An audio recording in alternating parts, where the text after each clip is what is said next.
Air Canada 1061, vectors for the ILS, turn right heading 340, descend 4000. Right heading, well, can you just repeat the heading for Canada 1061? Air Canada 1061, right turn heading 340, 340, descend 4000. Roger, right to 340 and down to 4000 or Canada 1061. All right, everybody, welcome back to another stream with Captain Nabs here. We are once again coming to you live from the Vatsim network. Another surprise stream. I know I've promised you guys that I was going to try and be more forthcoming on my Discord when these things were coming out in advance, but this just sort of happened to, again, it just happened to be some time where I was available, not much going on externally, and I figured I could get online and do some controlling, and why not stream as well? Because I enjoyed it so much the other night for a couple of hours. I thought I'd do it again. And the other thing that's a little bit weird today, and it is a little bit odd, is that tonight Vatsim is going offline for about 2 hours, give or take, starting at 2300 Zulu.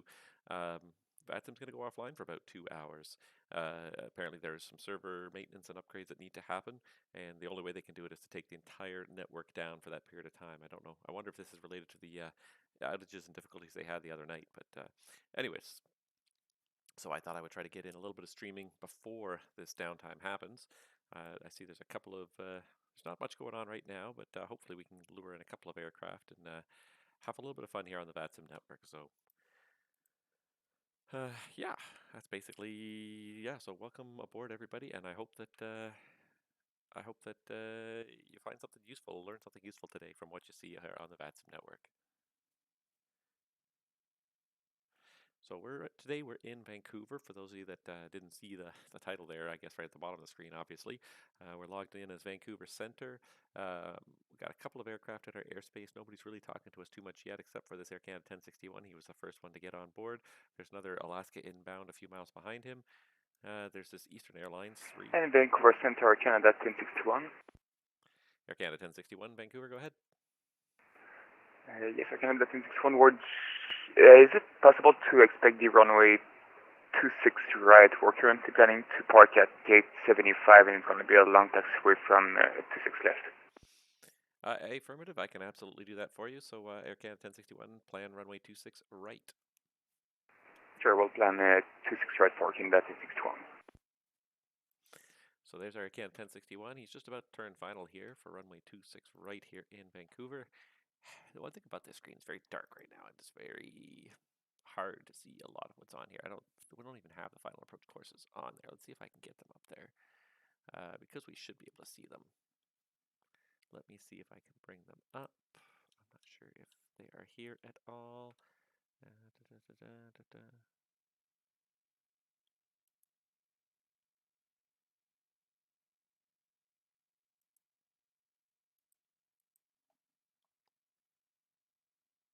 Oh, shoot, I did the wrong ones. I did the wrong end. Let's just change that really quickly. Those are the 8s, and I meant to do the 26s, obviously.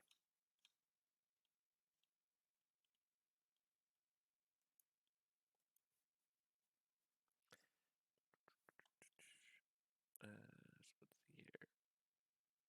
ILS 26 left, ILS 26 right. There we go. Air Canada 1061, descend 3000.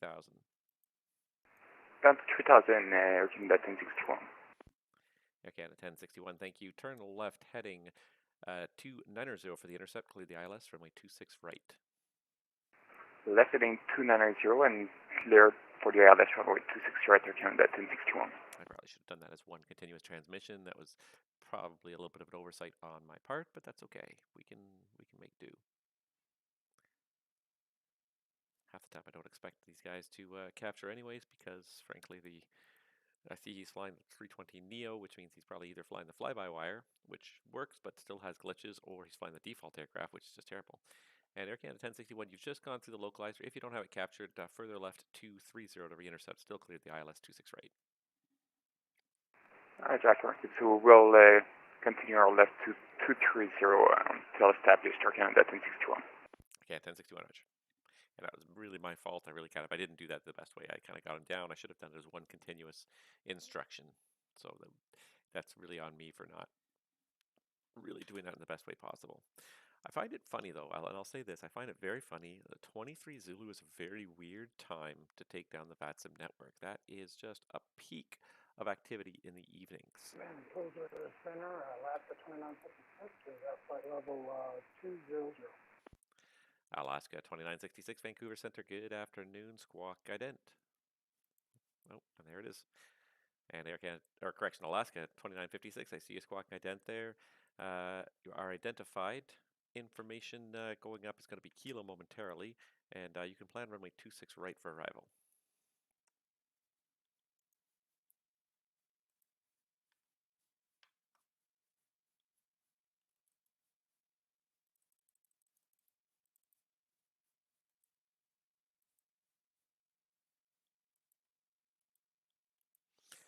Air Canada 1061, Vancouver winds 190 at 3. Clear to land, runway 26 right. Let's land runway 26 right, Air Canada 1061. And Alaska 2956, did you copy runway 26 right, information Kilo? Yeah, 26 right, information Kilo, Alaska 2956. Alaska 2956, thank you. Descend 8,000, Vancouver altimeter 29994. Vancouver altimeter is 29904 and descend to 8,000.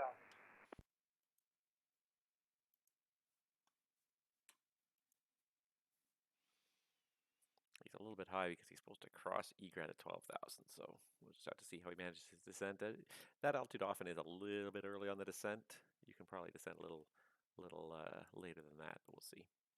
We'll see how he manages his descent here. Oh, we got a live one on the ground. It does not take long to build up traffic. All right, let's see what we got going on here.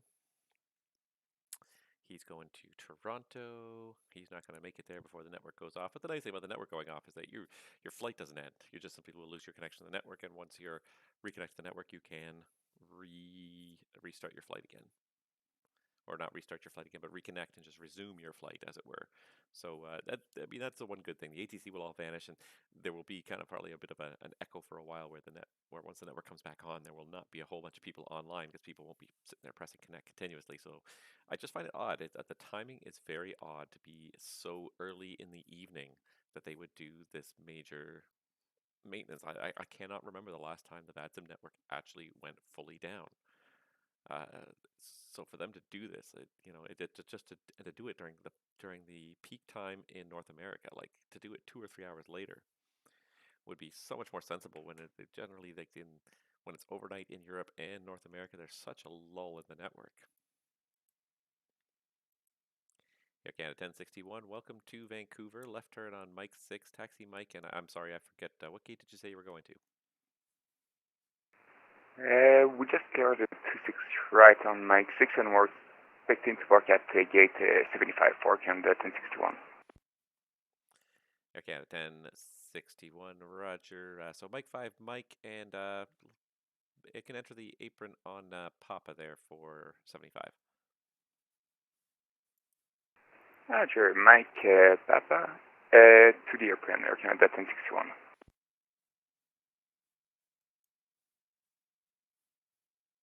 Vancouver Center, good day. Air Canada 116 Heavy, request IFR to Toronto. Air Canada 116 Heavy, Vancouver Center, good afternoon. You're cleared to Toronto via the Vancouver 1 departure, vectors to AD6 flight plan route. Departure runway today is 26 left and squawk code 0737. Cleared to Toronto as follows via the Vancouver 1 departure. Expect vectors to AD6, expecting 26 left, squawk 0737, and we have Kilo. Air Canada 116, thank you. That readback is all correct. Push back and start up at your discretion, and call me when you're ready for taxi. All right, we'll call for taxi for Air Canada 116, thanks.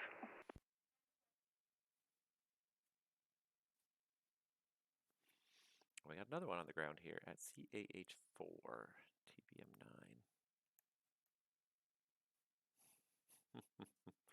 Jasper I don't know what CAH4 is, but he's going to Jasper. That is a very, yeah, he is completely outside of controlled airspace. So we're not going to talk to this guy at all anyways. He's filed the flight plan dutifully, but we're really not going to talk to this guy. I might give him the advisory, and that's about it.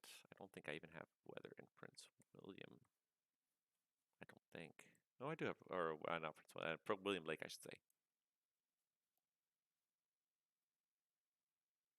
And Alaska 2956 Vancouver, looks like you're off the star there. Vectors for the ILS runway 26 right, turn right heading 080, descend 5000.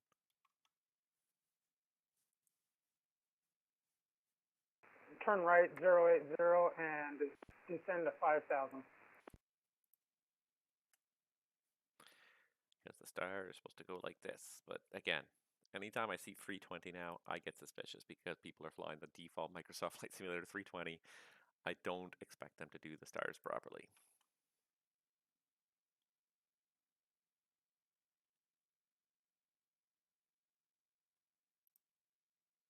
Just going to minimize this up so it's a lot nicer and neater.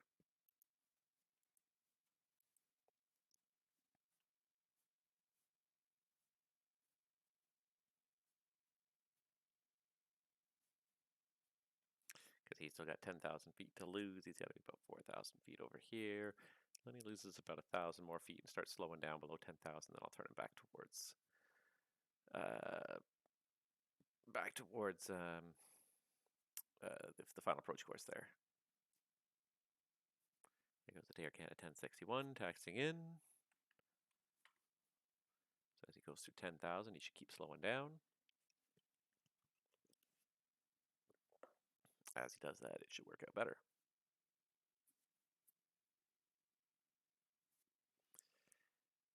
Alaska 2956, turn left heading 350.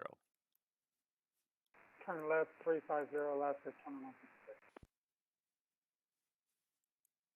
Yeah, so because he didn't meet this restriction on the star, he was way high, and that's going to continue to play out throughout his descent here. But again, I'd look at these 320s suspiciously. I always wonder if people are playing Microsoft Flight Simulator, and if so, then I don't expect the 320 to perform particularly well. Either the crossings are not. It's not that they're not programmed in; it's that the FMS is not capable of really calculating them properly and meeting them all the time. And even the localizer and the glide slope intercepts, even with the fly-by-wire, they're not always consistent.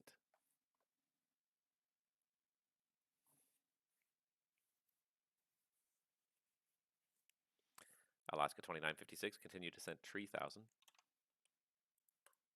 Descend to 3,000. I'm trying my best, sir. I was over speed. Alaska 2956, no problem. I'm giving you a little wider vectors to get you down. So take your time. You'll get there.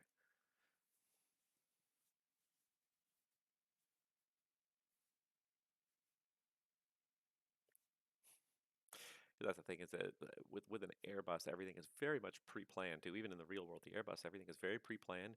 If you don't pre-plan it properly, then shortcuts suddenly become very difficult because you can't go down and slow down. The airplane is already planned for a perfectly optimal descent profile. And Airbuses especially because they're so highly computerized. If the pilot does not give any kind of leeway, most pilots will usually kind of say the aircraft will just do a very gentle, continuous descent all the way down to the runway.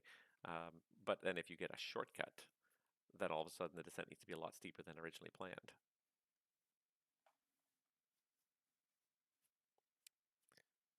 In Alaska 2956, I'm just going to give you a very short vector through the localizer just to lose a little bit more altitude.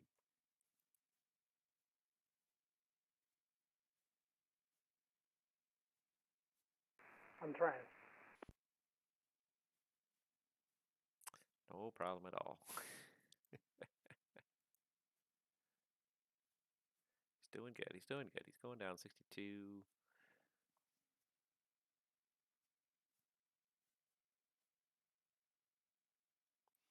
His SCORAD, he's got to be about 3,000, 4,000, 5,000. Yeah. Alaska 2956, turn left heading 230 to intercept. Cleared ILS 26 right. 230, accept the localizer, Alaska 2956. I think he's going to do fine at this point now. This Alaska guy is just sailing through my airspace with no contact. Probably wasn't expecting a Vancouver center controller this early in the evening, but you never know.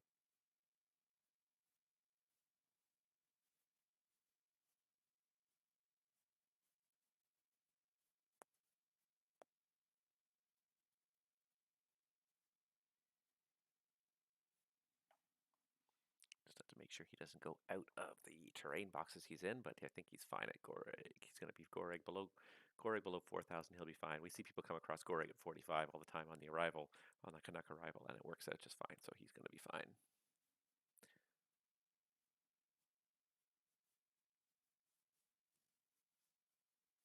This is one thing that's very different, I think, in the philosophy too between Canada and the U.S. And Canada, very much ATC is hands off with the descent in terms of when you start down. For the most part, they've very much taken up the continuous descent operations philosophy. They give you a clearance to descend at your discretion. You pick your top of descent point, and they generally don't start you down earlier than you need to, unless there's some traffic or something conflicting. But most of the time, they let you pick the descent point. In the U.S., it's very much the opposite. The controllers manage your descent. Um, and it's not a bad thing per se, especially having such an emphasis on control when you're on the Vatsim style network, where you've got a lot of people uh, who are not used to planning descents, who are not well versed in how to plan a descent. Um, but the flip side of that is that then a lot of pilots don't ever learn how to do it. I do find that when the U.S. does plan it, they plan them so shallow, though. They plan them at about half the rate that is optimal. You end up just starting a descent for an airport, you know, uh, double the distance back that you should. Going into Washington, from 30,000 feet, you should start back down at 90 miles, and they'll be starting you down at 160, 180 miles back from the field. They'll be starting your descent. So you're descending at half the rate you normally would need to. I find it is good in a way because then you don't have to worry so much about it, but it's a very inefficient operation as a result because you're always starting down much earlier than you need to, and then there's intermediate level offs or you're descending with some power on.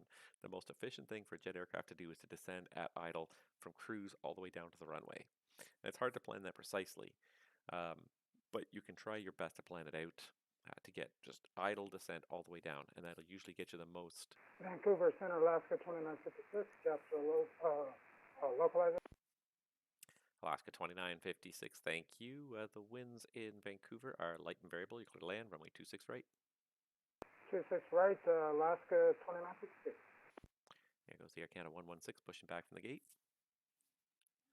But yes, I do find that, the philosophy for descent instructions is very different between the US and Canada. And in Canada, it's very, very hands off, and in general, they will let you pick when you want to start down. The US, it's very much we tell you when to start down. And the only trouble with that is it's never an efficient operation in that sense, and they're always starting you down way, way earlier than they need to. And I know that some of it comes down to the letters of agreement that they've set up with their various counterparts. So, if your descent starts in one sector, and then you get passed on to the next sector, then there's always a required altitude you have to cross at each sector boundary. And the trouble is that a lot of these sectors are quite small because of the density of the traffic, especially around major airports, that these restrictions usually have to also be set to meet to meet kind of a worst case scenario descent target. So they often err very much on the low side with these altitude restrictions to ensure that everyone has enough time to get down. But the trouble is, it's not very efficient, and you end up with people who are, like I said, you're starting down at a very slow rate, a long way back from the airport, and then you either level off intermediate points quite a few times, or um, you just descend at this shallow rate, but with like 70% power still on because you're not descending quickly, and it's just not optimal. All right, that Alaska flight I kept trying to get to call me disappeared off the radar, so that's great, wonderful. Alaska's on final there. He's already been cleared to land. I got nobody else inbound for now, unfortunately, so this might be a quiet stream for a while here, which makes it a great chance to ask questions if anybody's got any questions.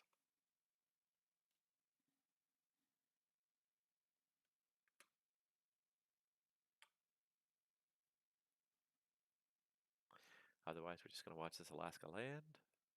We got one departure. He's going to be in my airspace for about 30 minutes as he heads eastbound towards Toronto. And then that's all I've got for now.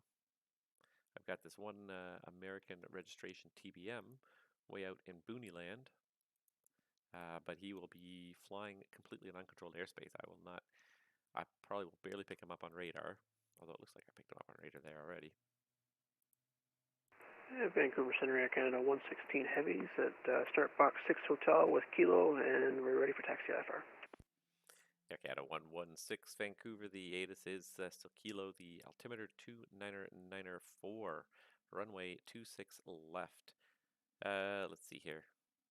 Taxi out Victor Hotel and Delta, and hold short runway 26 left.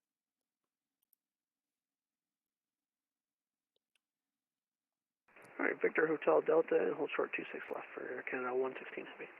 I probably should have said Kilo Victor Hotel Delta.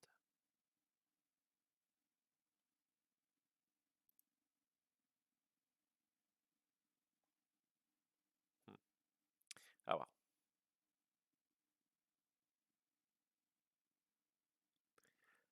Jeff. Jeff, welcome back to the channel once again, and I know you've been watching quite a few of my streams, so thank you. I have not been part of the Vatsim Velocity Alpha testing, and I considered enrolling for it, and the thing basically came down to time.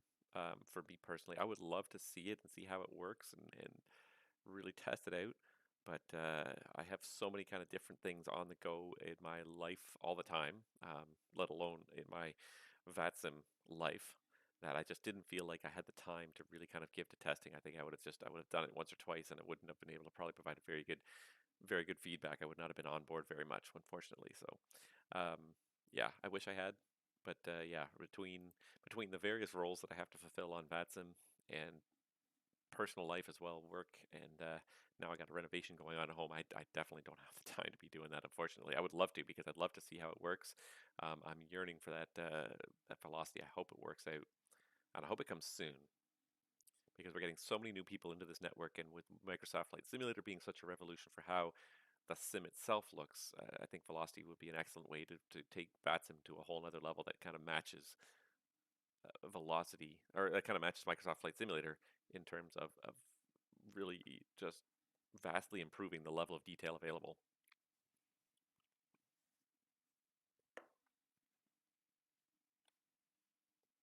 Oh, we got another one on the ground in Vancouver here. Oh, this guy turned around and he's going to go back out again. I hope so. I hope so too. I don't know if you saw it, and if you've been watching for more than a couple minutes, but tonight there is going to be some maintenance, but there's nothing to do with Velocity. So there is going to be some network maintenance on Vatsim tonight, that actually is going to shut the network down completely for possibly 2 whole hours, starting at 7 o'clock tonight. Which, yeah, I can't remember the last time the Vatsim network intentionally, anyways, went offline. We have had server glitches. The other night I was streaming and there was a big server glitch. No, actually, it wasn't the time I was streaming, but last night I was on, or was it the night before? One of the last couple nights I was on, maybe it was 2 nights ago, and there was a big network glitch, and like all the servers except for Canada dropped off the network, and we can talk to people, but we couldn't see them because they were on the wrong service, and it was very, very weird. Alaska 2956, welcome to Vancouver. See your link in the left, turn on Mike 4. Turn left on Mike, and do you have a specific gate assigned? I was thinking 36.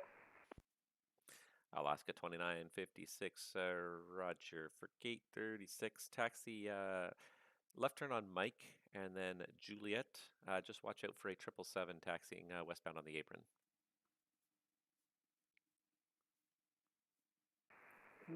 Left turn on Mike. Go to Juliet. Be careful on the other aircraft. Alaska 29. Just gonna watch and see how this goes. He started moving. He's going slowly, but he's moving. So we'll just make sure there's no conflict there.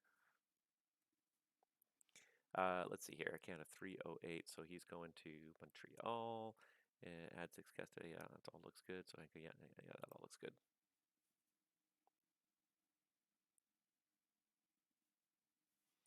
So yeah, I don't see that it's happening too. I don't think he's going to be too much in the way. He's starting to pick up speed a little bit now as he gets us rolling out of the apron here. But yeah, And Vancouver Center, Canada 308 at gate 75 with Kilo requesting IFR to Montreal Trudeau. Air Canada 308 at Vancouver, you're cleared to the Montreal Trudeau Airport via the Vancouver 1 departure. Radar vectors AD6 flight plan route. Depart runway 26 left, squawk code 0704.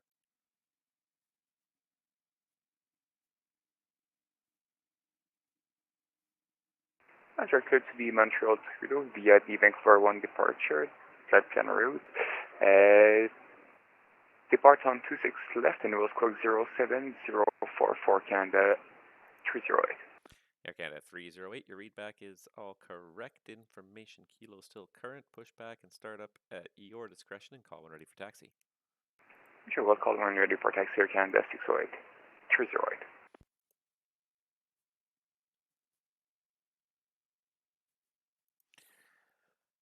There we go. Now it's getting there.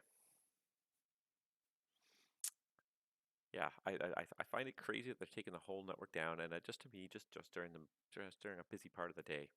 I was actually going to do a stream later, and I decided to do it early because I want to do the stream before the network goes down, especially because the time down is going to be unknown. They said possibly 2 hours, probably will be a little bit less. Hopefully it'll be a little bit less. Hopefully it'll come on stream sooner than that. But especially after that kind of an outage, there's going to be nobody on for a while. It's going to take a while before pilots even bother trying to log onto the network again. So I think it's going to really hurt the numbers overall for the night. So I'd better to get this, better to get kind of some time in on the network right now. And speaking of which, I just realized, there we go. I realized that I was not on video there, so there we are. Hey everybody. Um, Hopefully we'll lure in some traffic here at Vancouver. I mean, I started out with only really one airplane, and I've gotten 3 airplanes here, so or 4 airplanes here, so it builds up pretty quick. Um, yeah, the one thing I didn't get a chance to talk about too much when I did the stream earlier this week, and something I was hoping to be participating in at least a little bit from as a spectator, but I never did get a chance because I was working all weekend. Was this past weekend was the Flight Sim Expo for anybody that doesn't wasn't paying attention.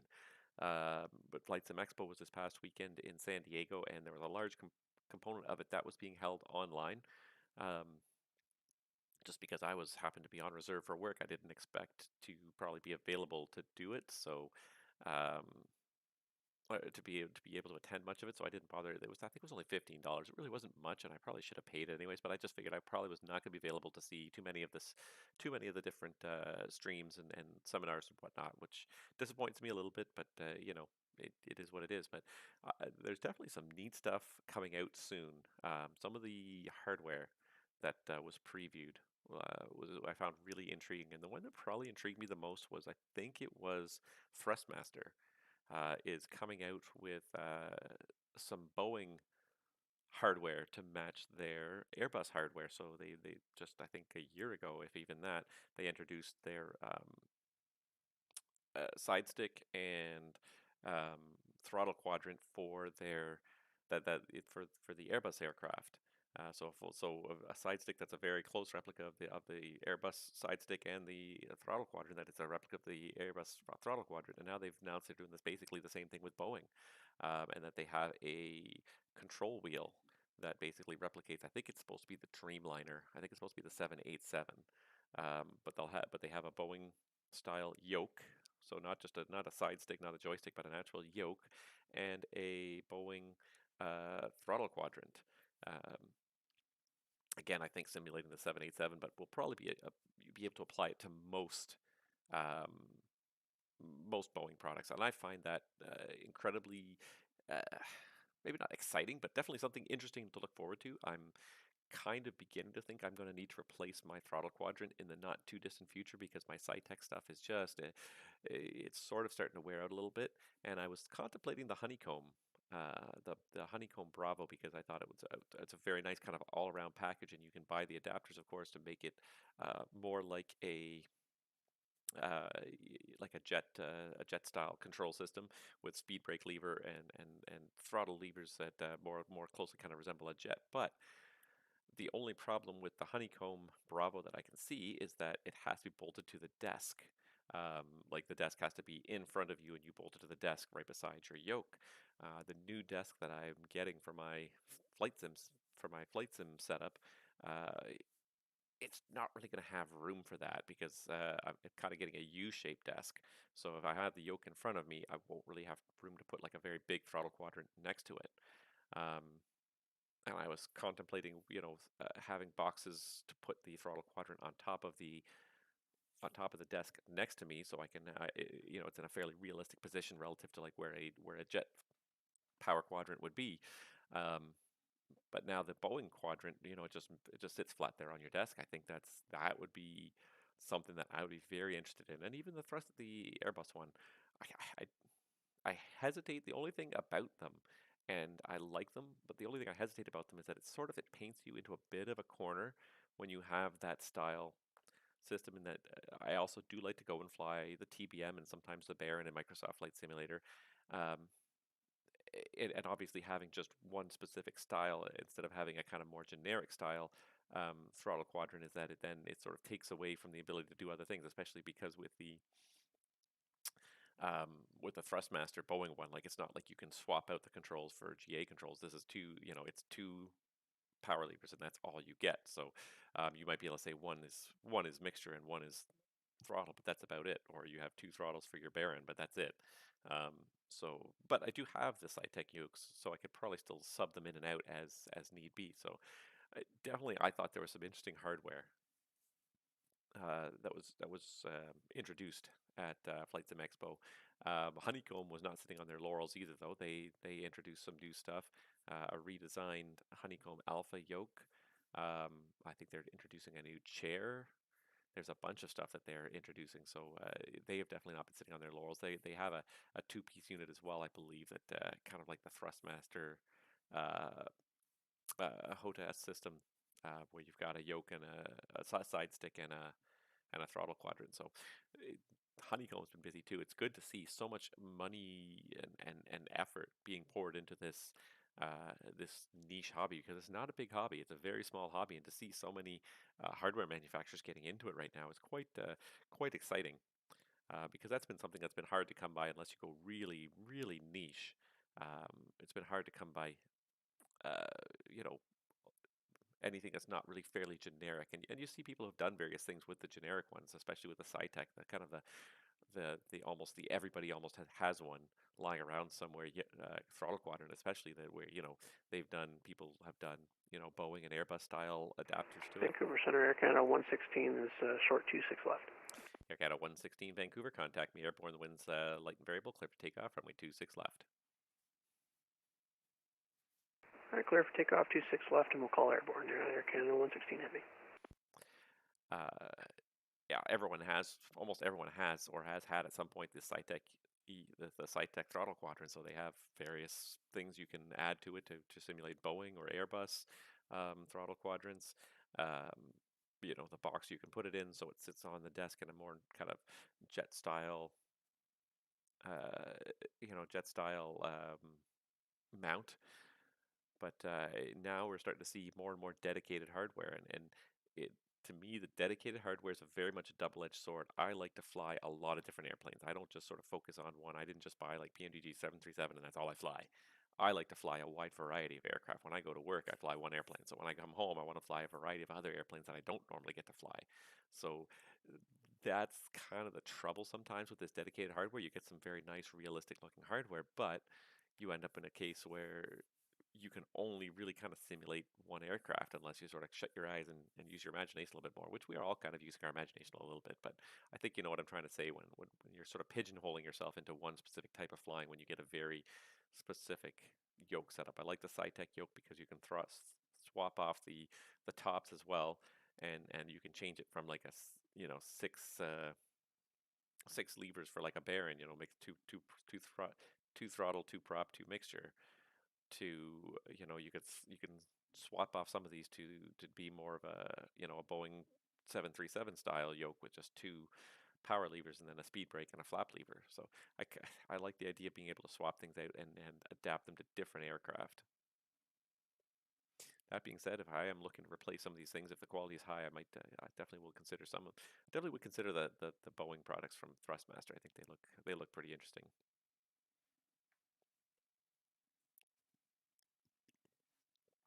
The yoke is definitely more ambitious than the side stick. The side stick's a pretty easy sell. The yoke is a much bigger machine. It's gonna be much more interesting to see how that works out for them.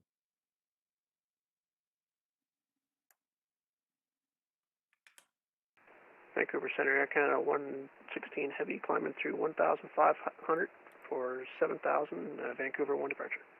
Air Canada 116 Heavy, thanks, identified. Continue climb 16,000. Alright, climb is 16,000 for Air Canada 116 Heavy.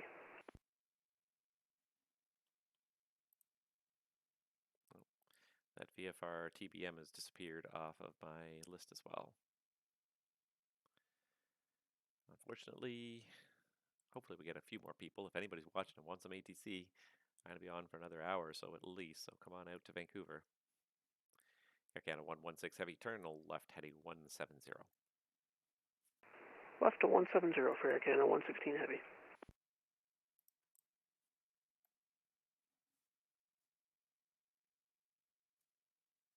Maybe this Alaska guy will turn around and go back too. I think he just came from Seattle, I think. Yeah, he just came from Seattle, so he could definitely turn around and go back. There is a tower down in Seattle, so it's a worthwhile trip.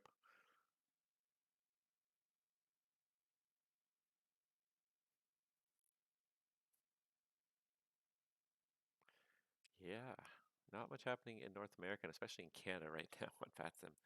Europe is its typical busy afternoon, but North America is quite quiet right now.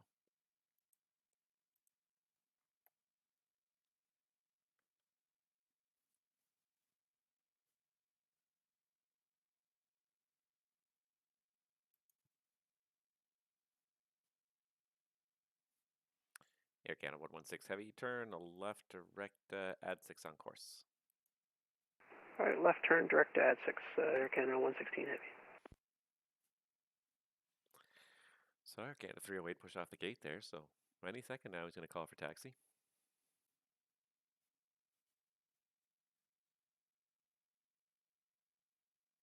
A little bit quiet though, so if anyone wants some ATC, come on down.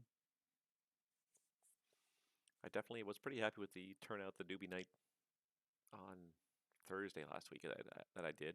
Maybe it was also just the time of the week too. Thursday's not necessarily the best night to do it, but I kind of looked at my schedule. It was the only chance I had. So I definitely will do it again. I don't know if I'll do it every single month, but the other thing I would encourage if you're interested in, if you're new to VATSIM and want to come out and do some flying around, And Vancouver Center, Canada 308 will be ready for taxi. Air Canada 308 Vancouver, the information is Kilo, the altimeter 2994, runway 26 left. Taxi, let's see here. In taxi through the apron and Kilo, correction, through the apron Juliet Hotel Delta to hold short of 26 left. I don't know why I want to say 06 left. Roger, will taxi via the apron, Juliet Hotel Delta, and hold short of 26 left, Air Canada 308. He's doing a 320, so it's going to be much easier for him to get down Juliet. 777, I wouldn't trust to get around Juliet. Behind the gates here, it could be pretty narrow. Air Canada 116 Heavy, continue climb, flight level 350. Alright, climb 350 for Air Canada 116 Heavy.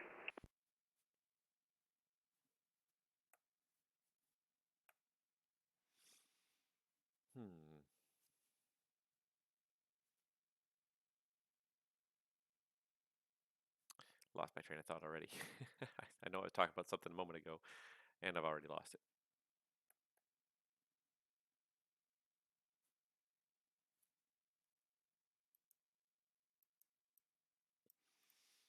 That was mostly what I saw though for Flight Sim Expo. It was a lot of hardware announcements. That was the biggest thing, and hardware is something that it is a tactile thing. You want to touch it, so I think in order to really show it off to the community, um, if you really want to show it off to the community, uh,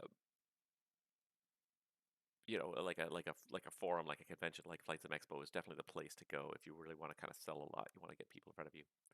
So Jacob asks, out of all the FIRs, which is my favorite one to control? That is an interesting question. If I have to be 100% honest, it probably comes down to Toronto at the end of the day. It's generally one of the busiest, which I do like a good challenge with lots of traffic. Um, I also just it's where I'm very familiar with. I'm very familiar with that part of the world too, so I like it the most probably for that reason. Um, there's nothing inherently complicated about any of the airspaces in Canada, really. There's nowhere like where it's like New York and it's like it's ridiculously dense amount of airspace and so much stuff packed into one kind of dense airspace. So uh, I like all the FIRs in Canada for different reasons. They're all unique. Vancouver certainly is a very challenging FIR from a controlling perspective because of the terrain. Terrain has always got to be in the back of your mind when you're controlling Vancouver. So I like Vancouver for that reason. It's definitely a challenge in terms of getting airplanes into and out of these airports, making sure that you are respecting all the um, terrain limitations and so forth. So it can be very challenging like that. I do enjoy it in that respect. Um, Edmonton is just huge. That's what it has going for it more than anything. It's also got two. It's got two kind of major airports, Calgary and Edmonton. Although Edmonton sometimes it is, but it's not a major airport. It's not certainly not a really busy airport, but it's busy. But it's nice because Calgary and Edmonton are close enough together that you get a lot of flights between them. If you're online as Edmonton Center, you'll see a lot of flights back and forth between them, so you get the departures, the arrivals out of every flight. But the other thing that's just always an interesting challenge with Edmonton is just the sheer volume of the airspace and how far you'll have airplanes in your airspace. Generally, they'll always outlast me. I will log on. I'll see someone in my airspace and that's crossing the airspace, from a polar route, and I'll stay on for 3 hours, and they'll have only crossed like half my airspace. It'll be like they still have like 1,000 miles to go before they're out of my airspace. I'm like, I'm logging off now, but it was nice to talk to you for a minute. Uh, so I do like Edmonton for that reason. Winnipeg's fun. There's quite a few controlled airports. So Winnipeg is one that it's surprisingly popular for being kind of right smack dab in the middle of the prairies. It's not necessarily an airport that people think of all the time, but they've got a very good slate of controllers, which always generates a lot of traffic. So I do enjoy Winnipeg. There's a good variety of airports in their airspace. Uh, Montreal, I always enjoy the challenge of bilingualism. I'm not bilingual. I'm not fluently bilingual. I don't even pretend to be a little bit bilingual, but I've learned enough phraseology that I can generally get by on as an air traffic controller in Montreal.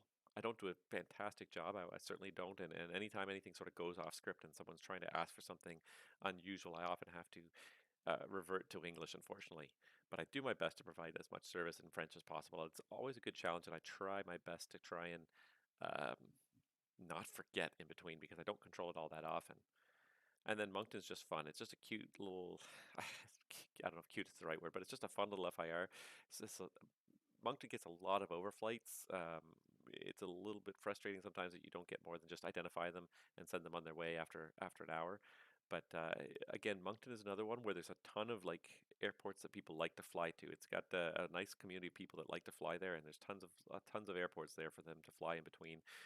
Halifax, Moncton, Fredericton, St. John's, and then even Gander and Goose Bay. All these controlled airports that you can fly between, but especially in the southern part of Moncton along the coast there's quite a few towered airports, busy airports in a very small area. So very easy for people to complete a flight, within, a 1 or 2 hour window in those areas. So yeah, if I had to pick a favorite, it still probably is Toronto, but I like each FIR in Canada. There's no FIR that I dislike. Each one has its own unique challenges and reasons that I enjoy it. I'm glad that I did end up getting kind of checked out in all of them at the end of the day. It was a challenge I've been trying to do for quite some time, and I never put a whole lot of effort into it. In the last year, I put a whole lot of effort into it, and I got checked out finally in all the FIRs in Canada. So it's nice from a couple of perspectives. First of all, as a member of the VACAN executive team, I'm a member, a visiting member of each FIR, so I kind of have a little bit of insight into what's going on in each FIR, a little bit of activity, a little bit of familiarity with each FIR. Um, and I like to get on and control, and I like to help plug the gaps wherever they might be in the network. So, if I'm only a controller in Toronto and then I see that Toronto's already manned by a whole bunch of people, then I might just feel not inclined to log on and control at all. Whereas if Toronto's manned, but then maybe Montreal's not, then I'll log on to Montreal instead. So I'll find somewhere. There's always somewhere in Canada that probably needs a controller. So being checked out in multiple FIRs helps with that. And I can also support events whenever I have a chance, which generally my schedule is kind of opposite of most normal people, so I'm never around for events. But speaking of events, and one thing I remember now the tangent I was going to go off on was for people who are also interested in kind of training and when they're new on Vatsim, the Vancouver FIR has a periodic event that, let's see here. What am I trying to say here? The Vancouver FIR has an event that happens every not every Tuesday. It's the first and third Tuesday of the month. But they have their 1200 Tuesdays. And all that 1200 Tuesday does is basically we try to staff a whole bunch of towers on the lower mainland. So we'll probably try to get a terminal controller as well to sort of fill the space in between, but the big focus is on the towers themselves and trying to get a bunch of people on different towers and sort of support VFR flying back and forth through the Vancouver terminal area. So if you're interested in getting started on VATSIM, that's a great chance because it's a new event, so we haven't gotten a whole lot of enthusiasm behind it yet. I think we will. I hope we will over time. It really has kind of been quiet, hasn't been that well received yet. But I'd hope it's going to get a little bit more. Like the one that we kind of want to model it after is Moncton Mondays. Moncton Mondays have been going for probably a decade now, and it's just dependable as clockwork. It's not everybody's going to be on every week, but somebody will be on in Moncton every single Monday night. And so people fly there. They know what's going to happen. So I'm trying to sort of generate that same sort of um, enthusiasm, if you will, uh, for Vancouver, and try to sort of create this regular event. So that's what we're looking for is 1200 Tuesdays. It's primarily designed as a VFR event. You can still fly to it IFR. We'll probably have Vancouver International staff, but the whole point is to sort of get people to fly the lower mainland. There are, uh, I think, six towered airports. Hold on, let me think here. One, two, three, four, five, six towered airports in like a 30 mile radius here. Plus Nanaimo, also uncontrolled. Seven airports, actually, if you count Bellingham here down in Washington, which we don't actually staff, but we can provide service on the way in and out.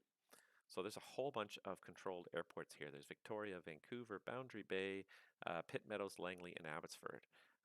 All very close together, very kind of tight airspace. So a great chance for people, even just grabbing a 150 or 172 to do a little 15, 20 minute, 30-minute jaunt, between a couple of airports in this area. So we're trying to get a regular thing where we staff up this area and help support people who want to fly VFR, and especially I think rookies, people who are new to the network, I think will benefit a lot from that, from trying to fly VFR initially. So that's something that I think is definitely to uh, useful to a lot of people. Air Canada 308 Vancouver, is everything okay there? Sorry for that. Congratulate with you, will resume taxi. Very good. I noticed he's still sitting there. I gave him his tax instructions like at least 6 or 7 minutes ago. He's still sitting there. I do see that Air Alaska 2956 took my advice and he filed the return leg. So let's just check him out real quick here. Make sure we're happy with everything. Vancouver Mariner 7, that works for me. And 26 left for departures. Vancouver 1. There we go. And I can clear his scratch pad as well. Jacob's on the waiting list for the Toronto FIR. Oh, very good. Glad to see that. It's a very it's a tough FIR to get into, mostly because it's very popular, because it is the one people immediately think of when they think of Canada. And people say, hey, it's the busiest airport in Canada, so that's where I like to control. And it's sort of, it's a sort of a self-fulfilling prophecy on Vatsim, and because it's the busiest airport in the real world, it gets a lot of enthusiasm both from pilots and controllers, so it tends to be the best staffed. So, but that's not always true. And lately, this summer's been a little bit of a down for Toronto as an FIR. So I'm hoping that it makes a bit of a comeback. Um, it used to be that it was staffed up every single night. You couldn't go on there, you couldn't log on any night because there was always already somebody on there. Um, that sort of has faded over the summer, and I have yet to see it really come back. So I'm hoping that they can sort of build some enthusiasm for that this fall. Let's see. Would love to do some VATS and VFR flights, but not sure if it'll be too different from the US. Space in those. Do you need control in, or do you need radio comms in those zones? Okay, that's absolutely that's an excellent question. So FC Bill Zero asks, wants to do some VFR flights in Canada, but he's unsure if it's too different from the U.S. And yes, things are a little bit different from the U.S. Absolutely, the same basic principles for the most part apply. With a Class E control zone, though, it is considered an uncontrolled airport. The reason a Class E control zone exists is mainly to support a certain level of IFR traffic. So, yeah, I guess it is a little bit confusing. Like in Canada, control towers are either Class C or Class D, and basically, for the most part, they're more or less the same. Um, Class C and Class D control zones are pretty much the same. They're your standard controlled airport. So Vancouver, I'm pretty sure, without looking, is Class C because it's a busier airport. Class D would be most of the other ones around the lower mainland here. A Class E control zone, it's an uncontrolled airport as far as the airport is concerned. Air Canada 116, copy level 350.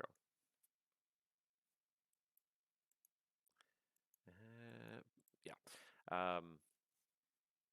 But what it does is it allows IFR airplanes to be controlled all the way to the ground. So if an IFR airplane doesn't approach into a Class E control zone, they're still going to have to have authorization from ATC.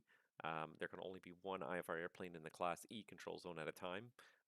So they're still going to also need to coordinate with the radar controller to make sure that they have IFR clearance to be in that control zone. But um, as far as the VFR, it's an uncontrolled airport.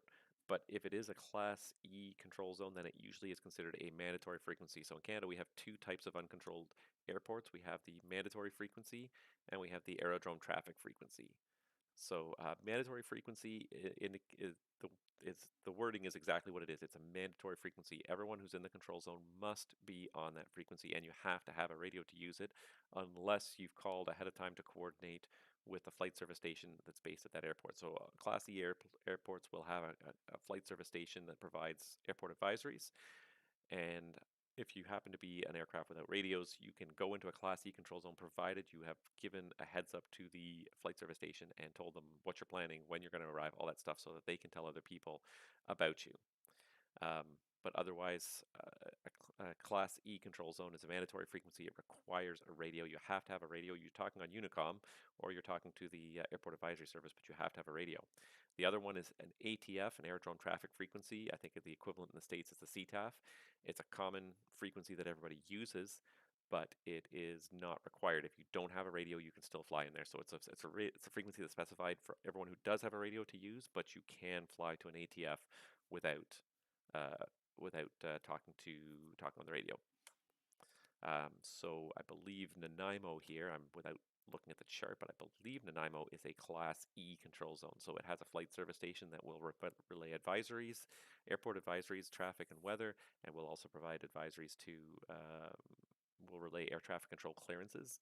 But it is an uncontrolled airport, so you need to make calls as you would at an uncontrolled airport, report turning base, or report on downwind, report turning final, all those sort of things.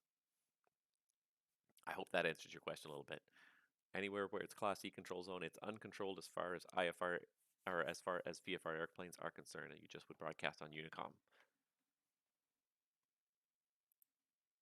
I hope that made some sense at least. And Bagooby says internal issues I hear about it.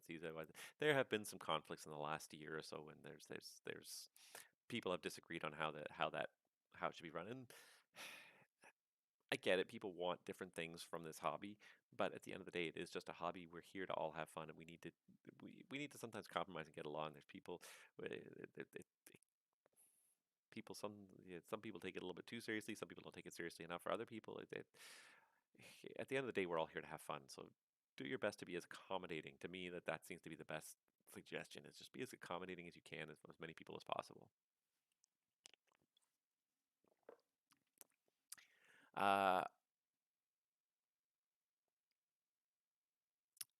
So I'm about to land in Class E. Do I need to use however frequency online as my MF?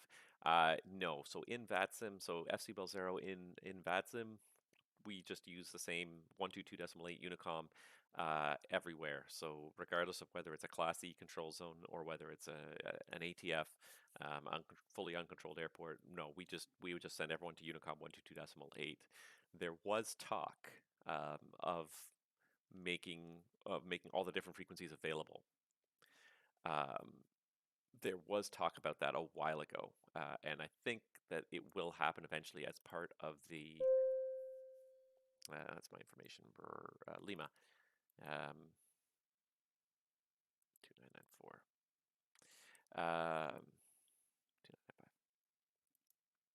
And attention, all aircraft information. Lima now current in Vancouver. The altimeter Vancouver is now 29995.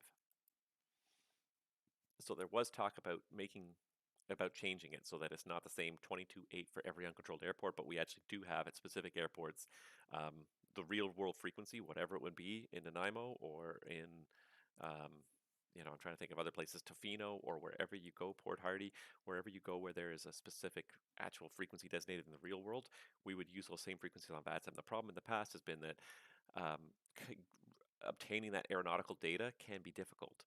A lot of countries will only sell you that data. You have to pay for it.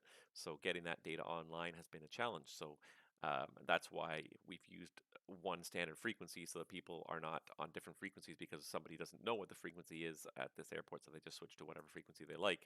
That's why we've always used one standard Unicom frequency so people don't have to go and look these up. But one effort that was made a while ago, and I haven't heard too much has come of it, but Air Canada 308 Vancouver. You can contact me once you're airborne. The wind's now 260 at Fife. Clear for takeoff. Runway 26 left. Just clear for takeoff runway 26 left, and we'll call you once you're airborne. Air Canada 308. Yeah, so one thing I did see an effort put in, it was quite a few months ago, and I don't know if anything's ever going to really come of it, but the powers that be at VATSIM were trying to get input from all the different divisions and get them to create a database of all these different frequencies. So the proper mandatory frequency, ATF or CTAF or whatever whatever you might have in a different country, but for every airport have the correct frequencies listed, and then they were going to create a database so that any pilot flying on VATSIM could go to that one database that was run by VATSIM and say, okay, I'm going into Nanaimo.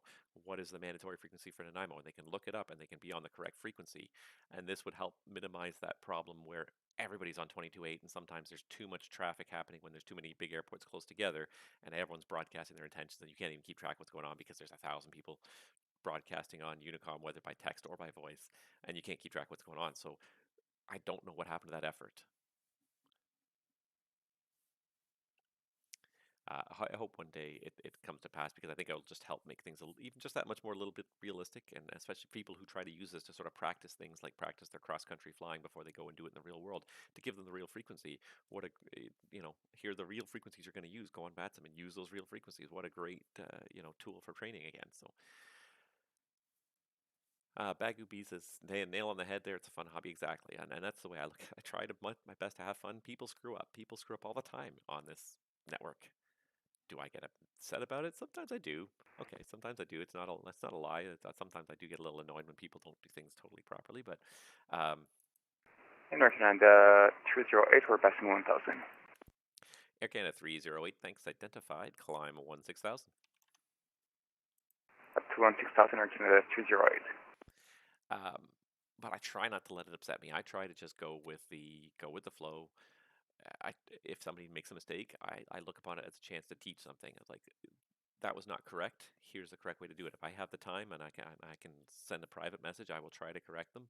Sometimes I correct people in public because I either don't have the time or because I get tired of seeing the same mistake over and over again.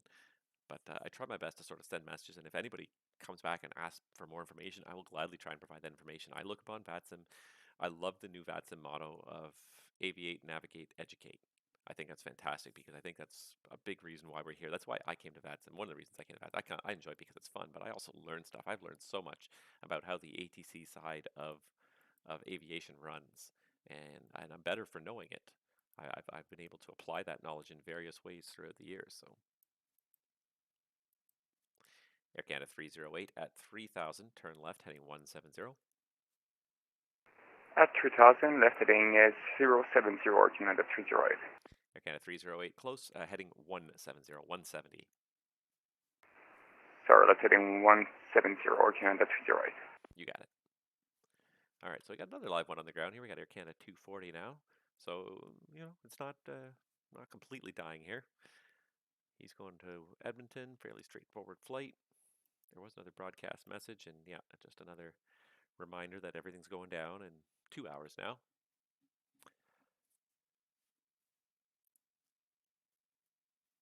And I do have a couple of inbounds here, or at least, oh no, this is probably actually one here. So this is an actual target. This is a predicted target. This triangle here is a predicted target. So based on the fact this guy filed a flight plan to depart Edmonton at a certain time, this is where he should be at this point. This is probably actually him, and just because I haven't given a squawk code, the system hasn't yet put this target together with that flight plan. But when I can get him to squawk the correct code, then that'll work. That being said, I'm not going to do it until he gets to about here, because this is where NADP is where my airspace starts. And Jacob says, Vatsim helped me so much with talking to ATC in real life, and that is good. That is great. That's what I like to hear. Air Canada 308, turn left direct, add 6 on course.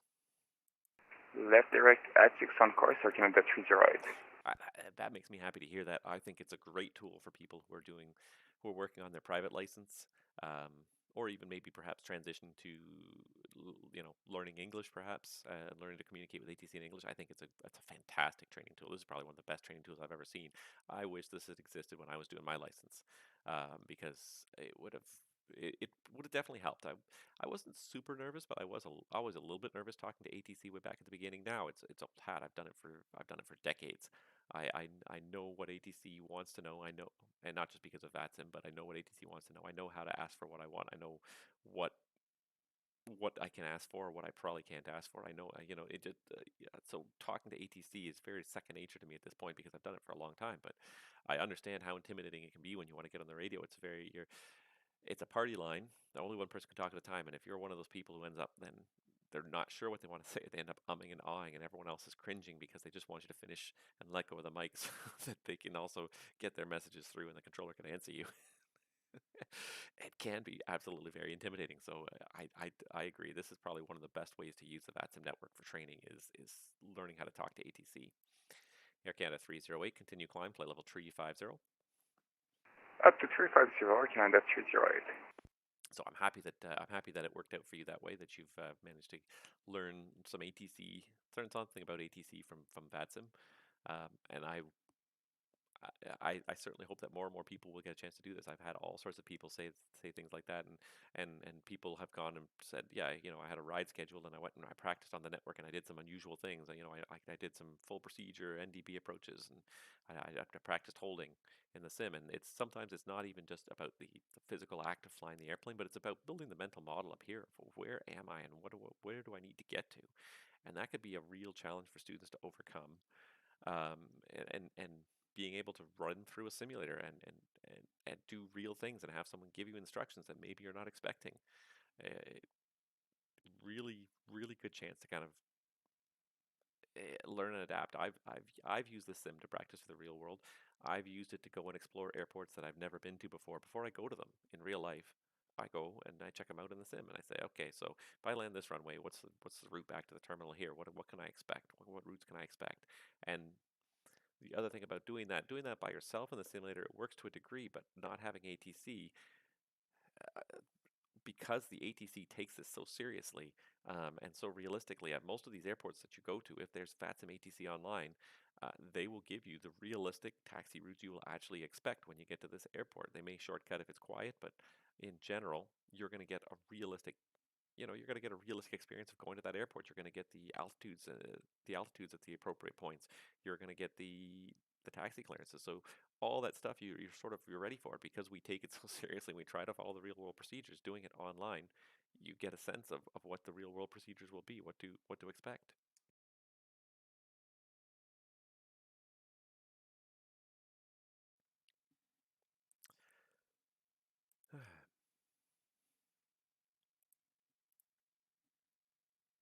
Well, I got two more on the ground. I got one more inbound. Oh, there's that VFR guy. Oh, and he is filing a flight plan to Vancouver.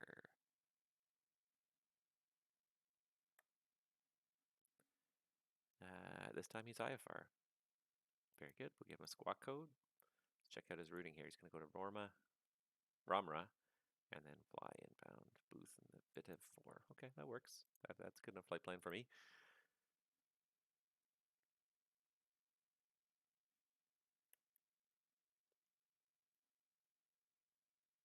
I see this Horizon guy here, but he went to KPVS. Yeah, there he is. He's there. I was kind of hoping he might come to Vancouver, but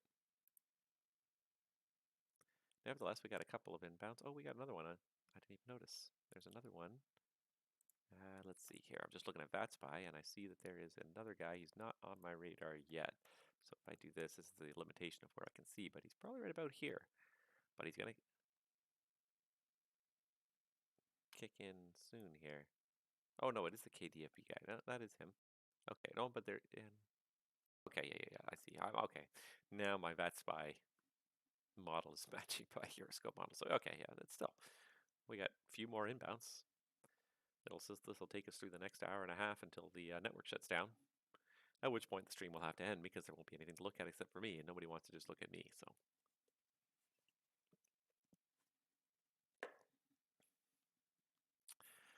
what else? What else? Some of you may have noticed my attractive new headset.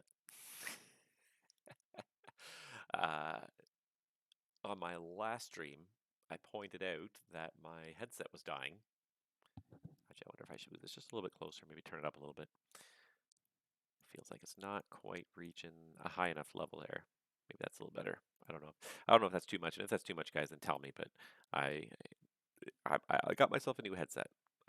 If you saw my last stream, unfortunately, my old headset broke. One of the ears popped off, and it still worked. The wire was still connected, but it was very loose. And I saw this one little wire hanging in there, and I'm like, that's not going to last much longer. Within the next few next few days, weeks, maybe. I didn't think that one little cord in there was going to hold it for all that much longer. So I decided to get myself a new headset. So one thing I will say about it is that it's supposed to have an active noise canceling system. And it seems to work quite well. I've just been watching the levels as I've been transmitting here. And one thing I do notice is that when I shut up, the background noise actually goes fully to zero. So there is a very good screening. There's a little bit of background noise here. There's a little bit of a hum from the ventilation system, um, but I, I don't see it coming through in the levels anymore. So I think this is it's an even nicer headset than the one I had before. What is it? It's the Razer Kraken. Um, it seemed to get some good reviews. One of the things I liked about it, it does have this microphone on the side, but it's almost fully retractable, so it retracts right into the headset, so it gets out of the way, which is good because I travel a lot, so I need it to be portable, need to be out of the way. I don't want to stress it and bend it and break it. But the other thing that I also liked about it, besides the fact that it has some fancy doodads, is that it's got a metal frame to it. So the headband itself is metal, and then around the ear cups. The ear cups themselves are plastic, but there is a metal, the whole ring around them is metal, which, again, I travel a lot, put a lot of wear and tear on all of my things that I bring with me. You want to, especially headset, you want something that's pretty hardy and durable. So it was on sale for a very good price, and I said that looks like a very decent quality headset. It's got some really neat features. It actually has two audio inputs into the headset, which I thought was a really neat feature that you can then custom balance as you go. So you have the idea is that it's a chat and a game balance. So there's a little switch on the side of my little control unit here. I can bring that into the camera range there, but oh, there we go. Anyways, there's a little switch on the side there, and what it does is it lets me shift the balance between the two audio inputs. So the idea is that if you're gaming with your friends, you can have the game on one of your inputs, the chat on the other input, and then you can balance them out. So if you can't hear the guys talking because the game's too loud, just by pressing the little button on the side of my little control unit here, I can start shifting the balance, turning the game down while turning the chat up, or vice versa. So I can find that perfect balance between the two, which is really kind of neat as a streamer too, because I can then have two audio outputs going into my headset at the same time, and I can have the one that I can have one that is like the audio for the stream, obviously for the aircraft, but then I can have a second one that I'm monitoring where I'm monitoring my servers, my ATC servers, and you guys won't be able to hear that because it just comes in on the headset. Because the other thing I noticed is that this headset does a very good job of not carrying the noise into the microphone. My older headset was still a nice headset, but the microphone was not as high quality, and you would get a lot of the echo of the what was being said in the headset into the microphone still, so you would hear a faint echo of things being said. But this is I've tested it already, and it's much more completely isolated. So far, I like it. This is my first day using it, but so far I like it. And it was a really good deal. It was basically 50% off. So I said for a good quality headset, one that hopefully will last me quite a few years, and I will get a lot of years out of this. I will get a lot of use. Obviously, I spend a lot of time on Vatsim. I spend a lot of time streaming. So having a good quality headset is important, and especially having a good quality mic. I haven't actually played this back for myself yet, so I'm hoping that it sounds good. But certainly from what I heard just from my brief test, it certainly seemed like it's a very good mic, and like I said, really minimizes the background noise, which is really good. Kind of quiet right now, but stuff is about to start happening here. These guys are all going to enter my airspace soon. This guy's going to leave my airspace soon. I feel like it's going to be, now that everyone knows that there's going to be maintenance tonight, I feel like it's going to be a quiet day on Vatsim. I feel like people are just not even going to bother logging in at this point. 690 connections. It's already down to 690 connections for this time of day. That's pretty weak. And I feel like this is a case of a lot of people are just like, yep, the network's going to go down. I'm not going to bother flying tonight. I'm going to go play a different game. I'm going to go I'm going to go play some, I don't know, Fortnite or whatever. I might go build my Satisfactory later. I started myself a new factory in Satisfactory because there's a new update coming out for that game as well, which I really love that game. I think it's one of the best um, logistics kind of game, Factorio style games I've ever seen. Took Factorio, but built it in total 3D. You can build absolutely beautiful factories, and the update, the stuff that's coming out in that next update's got me really excited. It's really not too much in terms of gameplay changes. It's just a lot of cosmetic, a lot of new cosmetic decor pieces are what are being added. A few gameplay tweaks. The vehicle navigation systems are being tweaked a little bit better, um, but the biggest tweaks really are coming are mostly uh, cosmetic in the sense of pieces that allow you to build all sorts of new patterns. Vancouver control booth. Afternoon, Air Canada 240. We are in Vancouver, stand 44. Requesting clearance to Edmonton aside. Air Canada 240, Vancouver Center. Good afternoon. You're clear to Edmonton via the Vancouver 1 departure.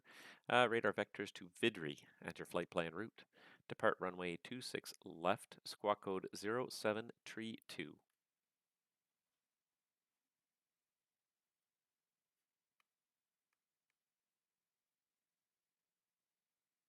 Clear to Edmonton aside via the Vancouver 1 departure and vectors to Edmonton, and ground use is 26 left, and we will respond to 0732 for Air Canada 240. I'm going to go with that's close enough. Air Canada 240, your readback is all correct. Information Lima is current in Vancouver. Push back and start up at your discretion. Call me when you're ready for taxi. Okay, we have information Lima, and we will call back ready for taxi, Air Canada 240.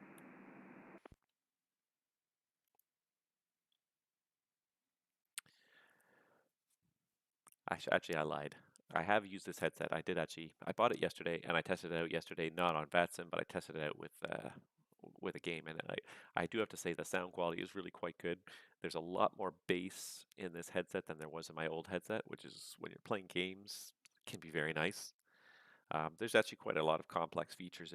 There is a simulated THX mode that you can turn on for this headset if you're playing games where it simulates a 7.1 system.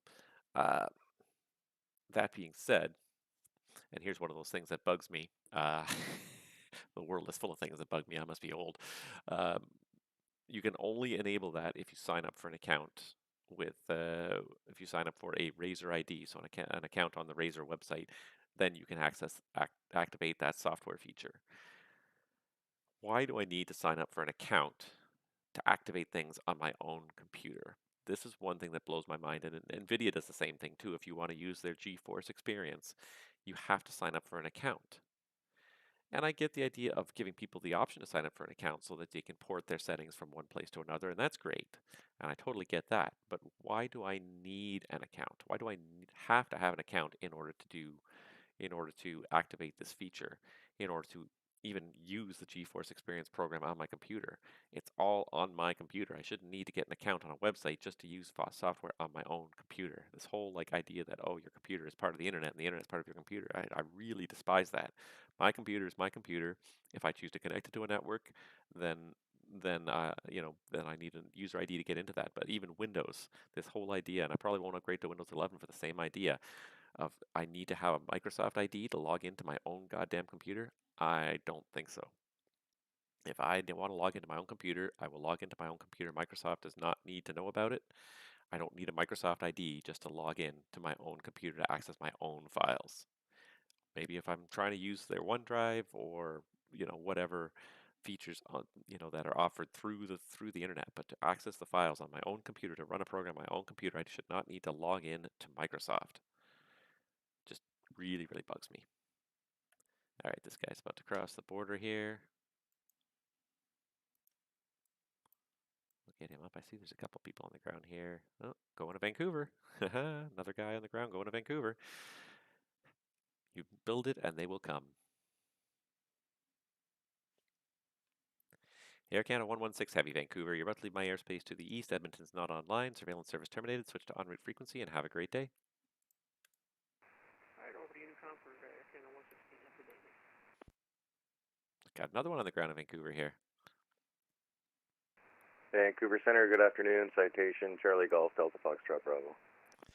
Citation Charlie Golf Delta Foxtrot Bravo, Vancouver Center. Good afternoon. Squawk code 0715, please. 0715 for Delta Foxtrot Bravo. And Delta Foxtrot Bravo, say your current altitude. Flight level 430. Delta Foxtrot Bravo, thank you very much. Identified, flight level 430, welcome.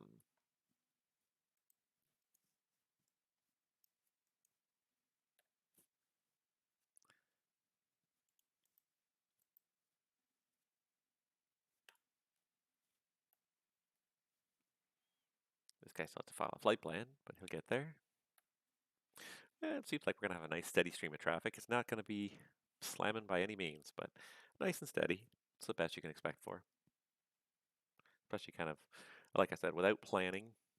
This sort of session again. This was just a purely serendipitous. I happen to have a lot of hours to kill, and so I decided why not do another stream and just log some time here on Vatsim.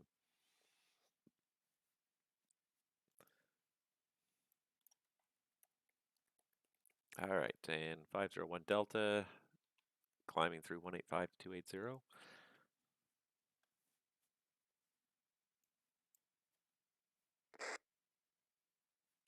November 501 Delta, Vancouver Center, thank you. Squawk code, please, 0773.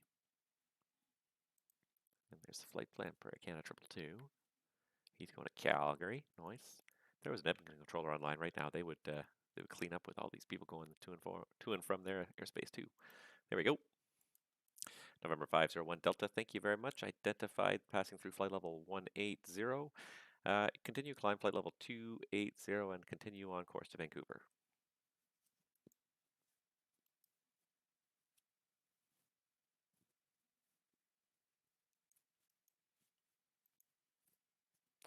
And November 501 Delta, I tell you what, actually, let's cut the corner here. So climb flight level 280 and proceed present position, direct booth, and flight plan route.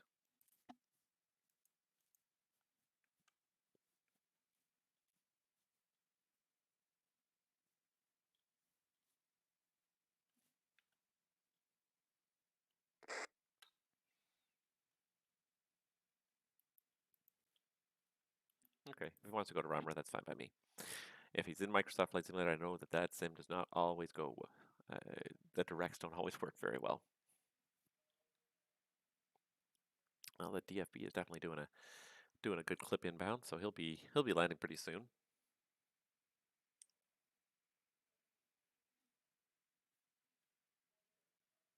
And this guy's already airborne coming to Vancouver too. Nice, nice, nice.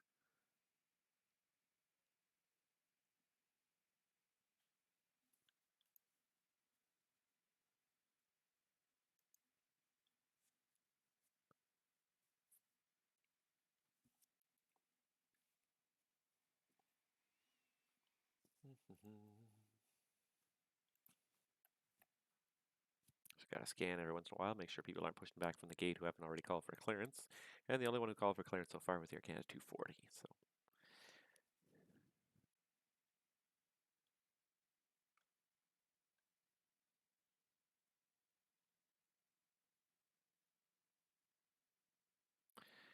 All right. I might just step away for about 1 minute here. Drank a little bit too much coffee, so just give me 1 moment, guys. I'll be back in about 1 minute here. Attention all aircraft on Vancouver Center frequency. Vancouver Center will be unmanned for approximately 2 minutes. Okay, maybe it's more like 2 minutes, but I'll be right back.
And Vancouver Center is back. All right, so this guy is a ESS E55P. Is that the Vision Jet? Is that the Cirrus Vision Jet? I think that was the Cirrus Vision Jet. Let's just check here. E55P. No, sorry, that's the Phenom. That's what it is. I knew it was a small business jet, but I couldn't remember what it was. So it's the Phenom. That's what it is. All right. I will say this about this headset too. It's very light. I'm aware I'm wearing it because it's contacting my skin, but I don't feel like it definitely doesn't feel like it's weighing on me at all here.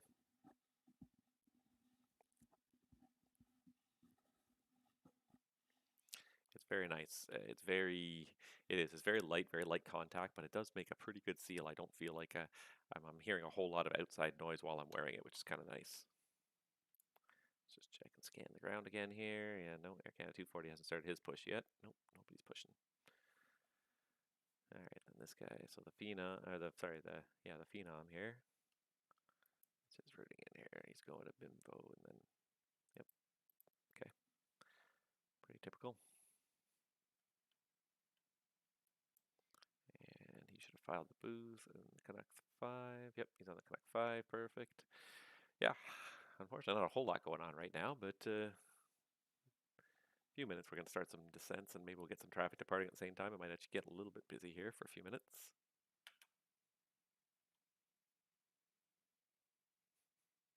Then we have this guy who's going Tampa to Vancouver. Whew, in a 320.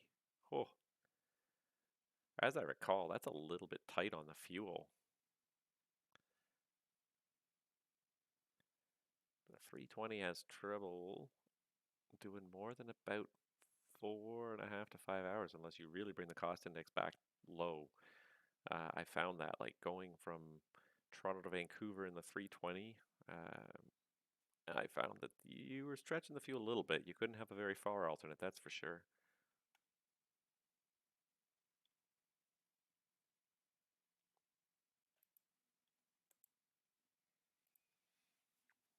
Well, he's definitely not going to be here for hours anyways. Because he's just like entering like Atlanta's airspace. So coming from Tampa to Vancouver, he's not going to be here for a long time.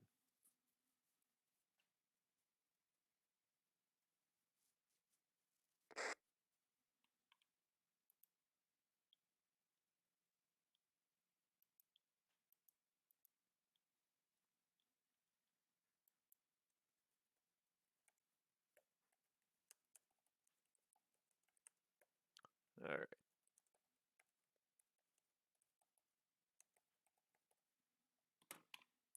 So that was November 501 Delta said he just wants to put the headset down for a little while, so he has to just switch to text only, which is fine by me. If that's what you want to do, I am cool with it.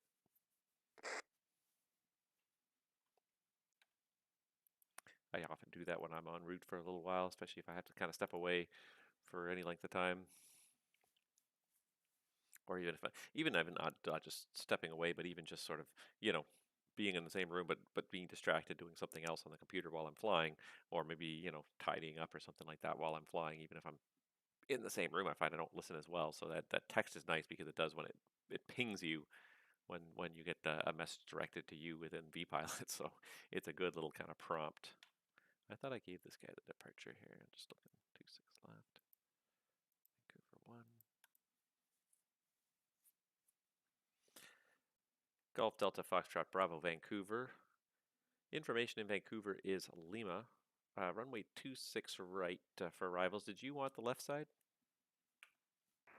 Delta Foxtrot Bravo has Lima, and we can take right or left, whatever's easier for you. Well, most of the G8 is down there on the south side, so I'm assuming that's where you're heading. Plan runway 26 left for you. Okay, we'll plan for 26 left, Delta Foxtrot Bravo. Delta Foxtrot Bravo Roger. When ready, descend flight level 240. Okay, PD to flight level 240 for Delta Foxtrot Bravo.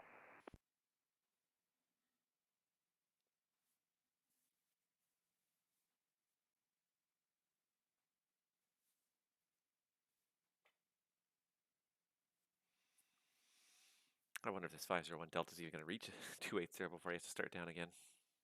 430 is a pretty high altitude, so that's why I'm starting this guy down a little bit early. Wait a second. Yeah, 430, yeah, 430 is a westbound altitude. When I get into the high level altitudes, 430, I really have to sometimes think about it because at 410, that's where you start counting every 2,000 feet instead of every 1,000 feet. RVSM ends at 410. So 410, because it's the last altitude, is an eastbound altitude, but then from there, it's all odd altitudes. So then 430 is west, 450 is east, 470 is west, 490 is east. By the time you're up there, you're I don't know who's cruising at 490 besides the Concorde pilots.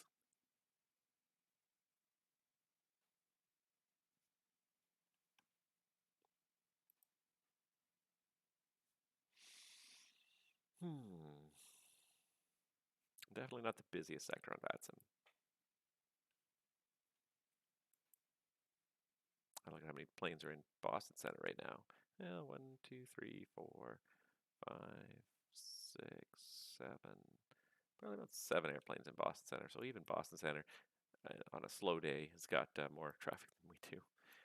And the traffic is slowly falling off as well, 640 and going and counting down. We got just a little over 1 hour till Vatsim shuts down for maintenance, so I don't think you're going to see too many people who start a flight. But you know what? It's probably only going to be down for an hour or two, so it'd be a good chance to start a long haul flight. Take off from Vancouver, depart for Toronto or Chicago or somewhere like that that's 3 or 4 hours away. Take off. You know, the network falls down after your first hour, so you just continue to fly offline until it comes back in time for your arrival. Take something that's about 4 hours away, it'll definitely work out for you.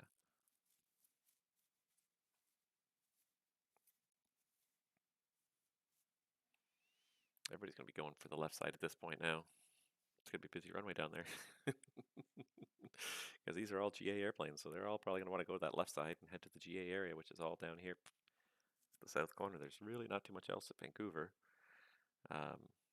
There's a UPS hangar in the northeast corner, and then the terminal's in the middle, but pretty much everything general aviation is going to be down here, so I'll give them all 26 left for arrival. There's no point making them taxi for 10 miles just to get to where they're going.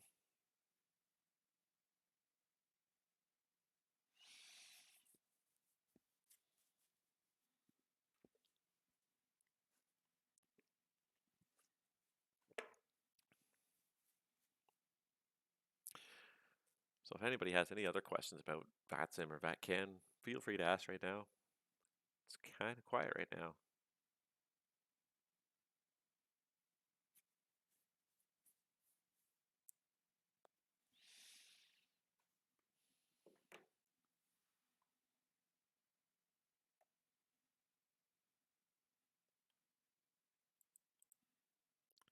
So this guy's squawk code. Anything else interesting on?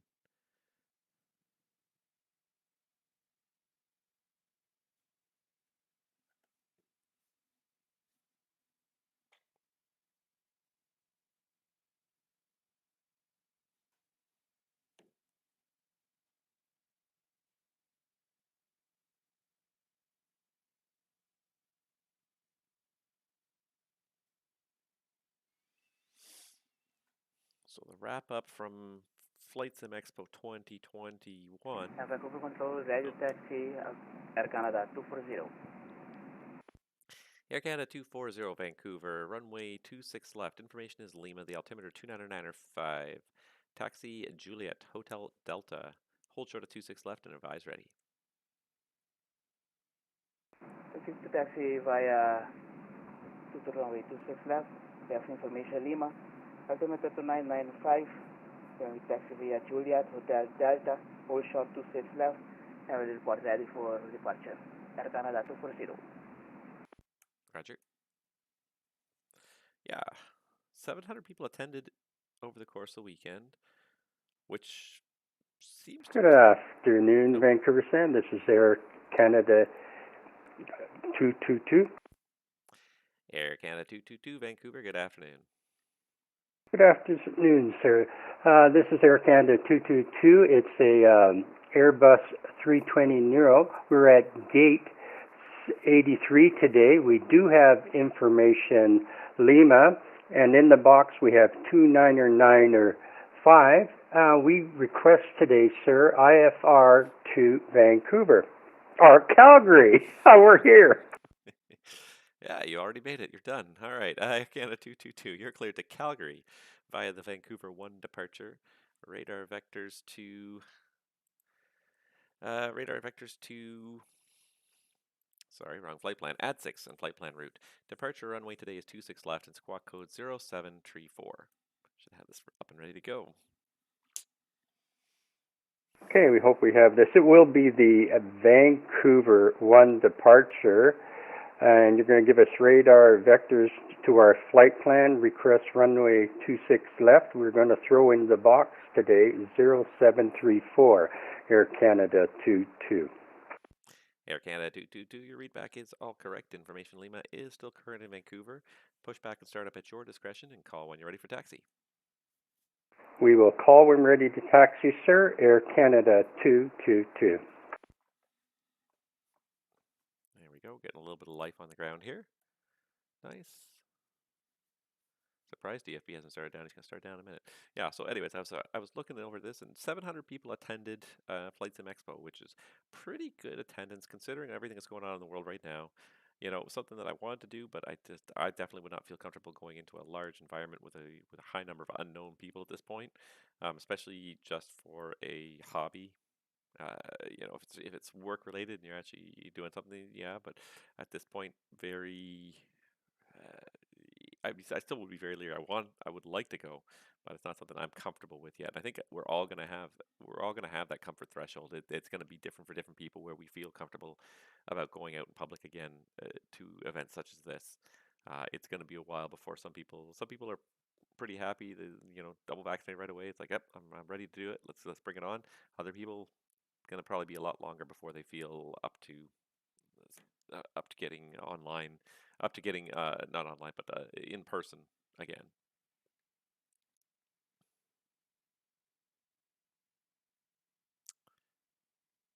Apparently, though, if you do pay the $15, you can still pay the $15 if you want to watch all the online seminars for the next 2 months until the end of November, pretty much. So that might be worth it at some point. I might have to see what's listed, anyways. 2022. I thought they were gonna have details about 2022, but they just said they are just in the planning phase at this point. Obviously, 2021 was even 20. You know, we thought last year like 2021 was gonna be fine, and it's not. It's not working out that way at all. So even trying to plan for 2022 at this point is sort of like, where do you think we're going to be in 6 months or 12 months? Like, who knew we'd still be here after after a year and a half? You know, after 2 years, or are we going to be back to normal again, or is there going to be a new normal we're just going to all live with? Golf Delta Foxtrot Bravo, Vancouver. Continue descent 12-1-2000 on the Vancouver altimeter 299er 5. 1-2000 on 299er 5, Delta Foxtrot Bravo. Get this phenom up here. And maybe I'll get this guy.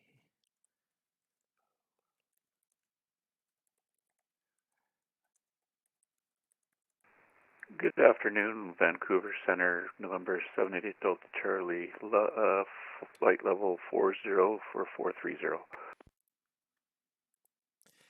November 788 Delta Charlie, Vancouver. Good afternoon. Squawk code 072 Squawk 072 November 788 Delta Charlie.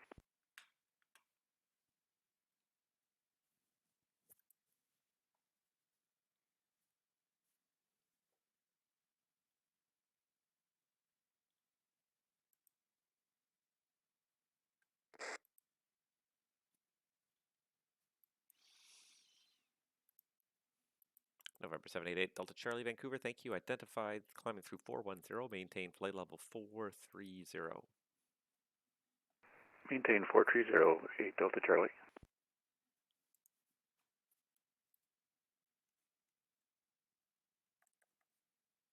All right, and 501 Delta, I asked him if he's going to GA, or I said, I assume you're going to GA, and I gave him 26 left, which he said affirmative, so I guess that means he is going to GA, so. You know, we don't have to, as controllers, we don't have to wait for pilots to ask for everything. We can not necessarily make assumptions, but we can make practical assumptions based on what we expect, and you know, we could certainly be ready to change the plan with a pilot if things are not going the way it's expected at the end of the day.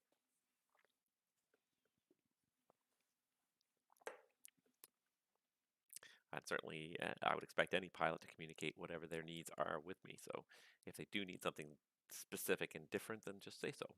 I can deal. Let me know. I'm gonna make assumptions about what you want based on what I see in front of me, the information I have in front of me. But my assumption could be incorrect. Don't hesitate to say no. I need this actually. You know, and I've done that. I've done weird things where I've requested a full length of landing on a runway that was more than adequate because something else was going on that I felt we needed to actually have more runway than normal.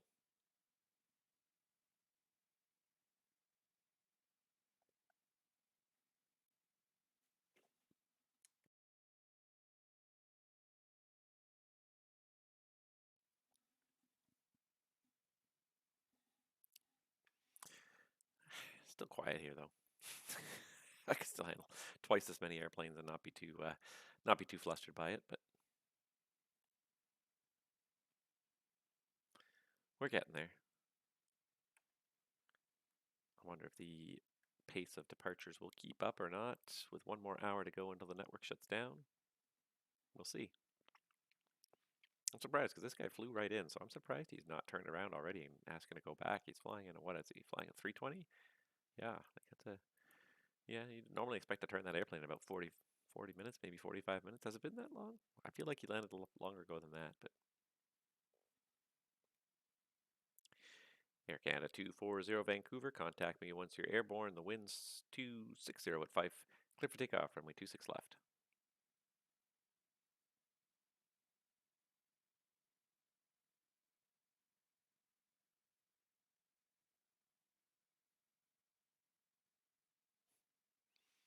Maybe he was not listening. Maybe I was not listening. Oh, we got another one. How you doing? Clear for takeoff, and we are currently at US airborne Air Canada 240. Walker 680, nice. Now here's also something interesting just to kind of look at these two aircraft here. And if you've been watching the stream for half an hour, you'll know that these two guys both basically entered my airspace at the same time. DFB over NADP, 501 Delta over Ramra. This guy is a jet, a Citation. He's flying 440 knots. This guy is a TBM that now that he's leveling cruise is doing 300. Look at the difference. Look at the mileage between these two guys after a good 20 minutes here in my airspace. This guy is already almost in Vancouver. This guy has just reached his top of climb and he's still probably got another 50 to 75 miles. Center Alaska 2956, IS center clearance to Seattle. Alaska 2956 Vancouver, good afternoon. You're cleared to Seattle via the Vancouver 1 departure. Radar vectors to Mariner, flight plan route. Depart runway 26 left, squawk code 0777.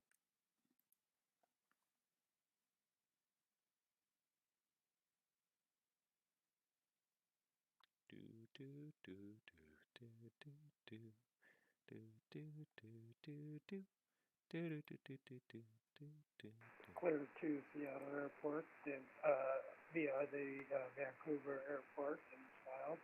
Clear to, squawk is 1777.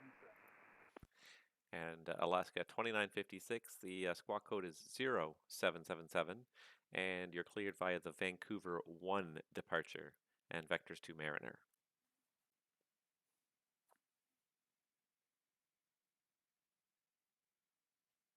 Via the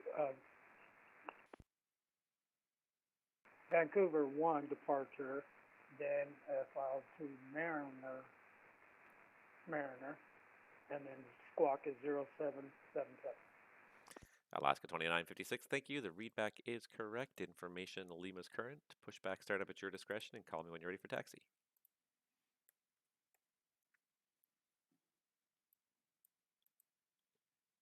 I shouldn't have had any food. Now I can't talk right. Well, you need energy to fly an airplane, that's for sure. Air Canada 308 Vancouver, you're about to leave my airspace to the east. Edmonton's not online. Surveillance service terminates. Switch to en route frequency. Enjoy the rest of your flight. Over to Unicom 122.84, Canada 308. Thanks for DTC and see you soon. Take care.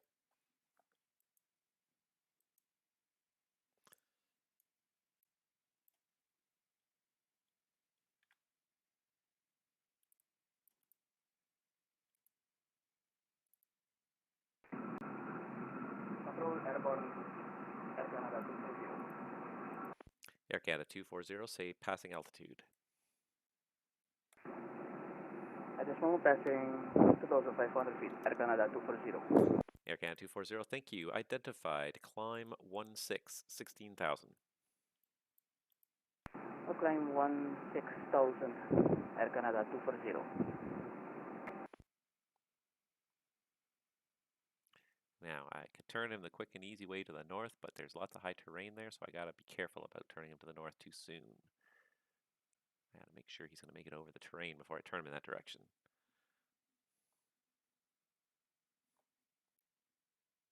Air Canada 240, turn right heading 340. Copy that, will turn right 240, Air Canada 240. Air Canada 240, right turn 340. Right 240. Correction, 340, Air Canada 240. I should have picked a different heading for him. Okay. Let's see here. This guy's going to Atlanta. It's a long way to Atlanta. But at least the initial reading looks good. Vancouver Jet 52 to... Yeah, that's fine.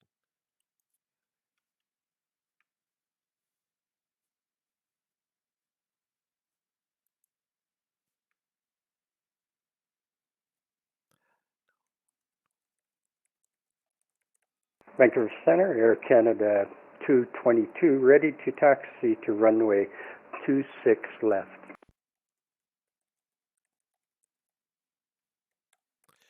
Air Canada 222, Vancouver. Information is Lima. The altimeter 299.5. Runway 26 left. Taxi, apron at your discretion. Tango, Mike, Juliet Hotel Delta. And hold short of 26 left.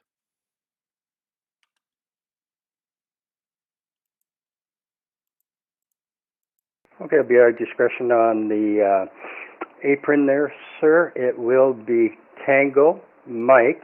Then we will go on to Juliet, then on to Hotel Delta, and we'll hold short. Can we hold short at Delta 5 today, sir? Air Canada 222, that is approved. Okay, we will hold short at Delta 5, Air Canada 222. So someone just texted me and said, "Hey, I can hear you, but I can't hear the airplanes you're talking to." And I pointed out the fact that, oh, let's get this guy turned again. Air Canada 240, turn right direct to Vidri on course.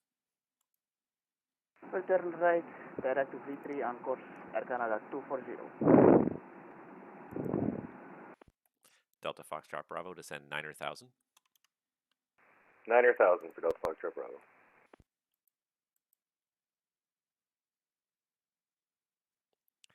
Yeah, so he said, I could hear you talking, but I couldn't hear the other airplane you were talking to on the ground there. So what's up with that?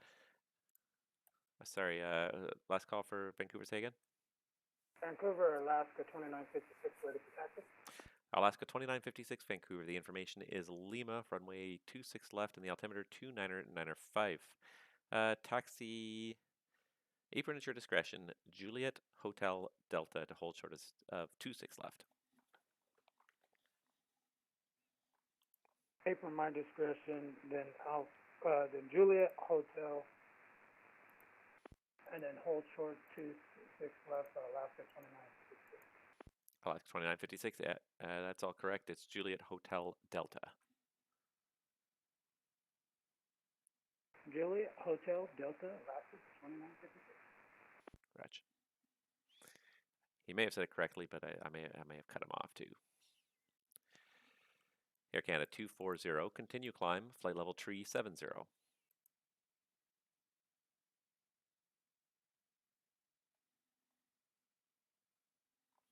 We'll continue climb to 370, Air Canada 240. I don't know how well you guys can see. Vancouver Center, good afternoon. Walker 680 Heavy is, we've got Lima looking for clearance to Atlanta, please. Oh, Walker 680, good afternoon. You're clear to Atlanta via the Vancouver 1 departure. Radar vectors to Jet 52 and your flight plan route. Depart runway 26 left and squawk code 0725. Our cleared to Atlanta on the Vancouver 1 departure. Radar vectors to Jet 52, Venice filed. Departure runway is going to be 26 left. Squawk is 0725. Walker 680. Walker 680, the readback is all correct. Push back and start up at your discretion and call me when you're ready for taxi. Roger.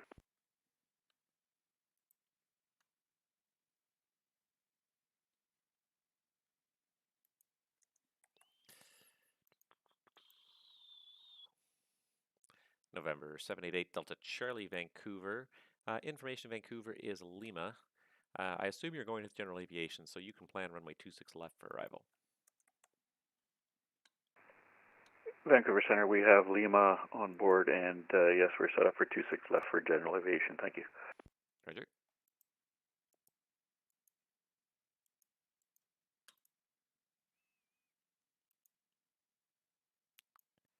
And yeah, Vidri Ramra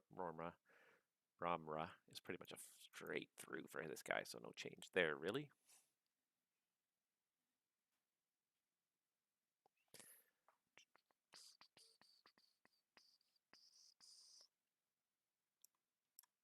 Unfortunately, I gotta zoom in, and now the sun is just starting to catch the corner of my eye here, which is making it really hard to see the altitude constraints because this box is 7,000, so he's not in the 7,000 box yet, I don't think. Now it's getting really hard to see here. And it doesn't help that my screen is also very dusty and dirty. And the sun is just starting to catch it now at that angle.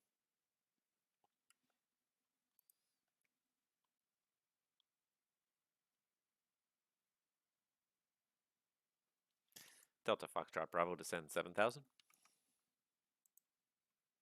7,000 Delta Foxtrot Bravo. No, I may have descended him a little tiny bit early. Oh well.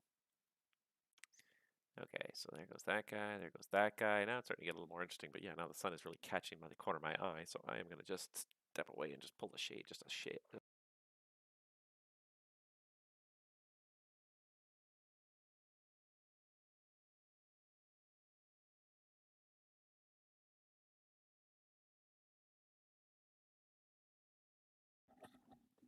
There we go, that's better. Because I couldn't see what I was looking at on the screen because it was so bright out of the corner of my eye.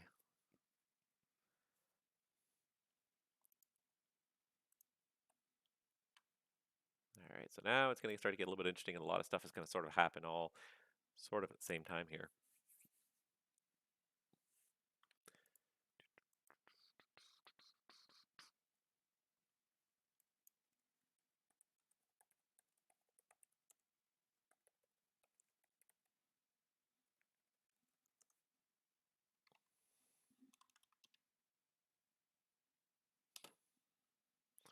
All right, so 501 Delta can go down to 12,000 when he's ready. This guy should just stay to the left of him if everybody stays on course. And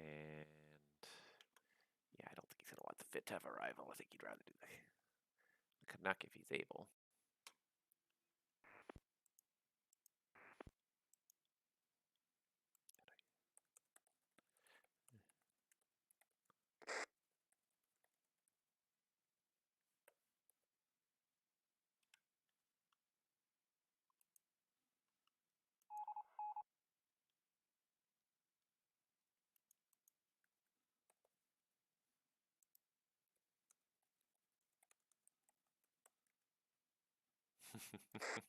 And Walker 680 is asking me, "Hey, you wouldn't happen to know what time that server out starts at?" It's like that's all I've been talking about for like the last 2 hours.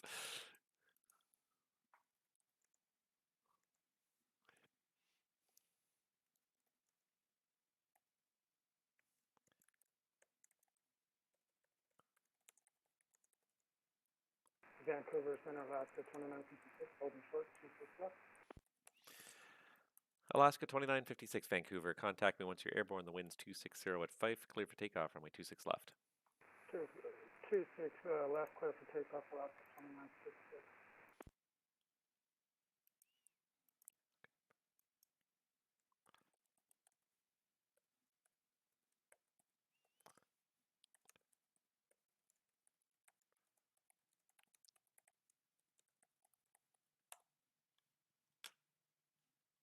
All right, so 501 Delta said he can fly the Canuck arrival, so I'm going to give him that one because it's a little more. Actually, I can probably change it on here. There we go. It's a little bit more sensible for where he's going on the field.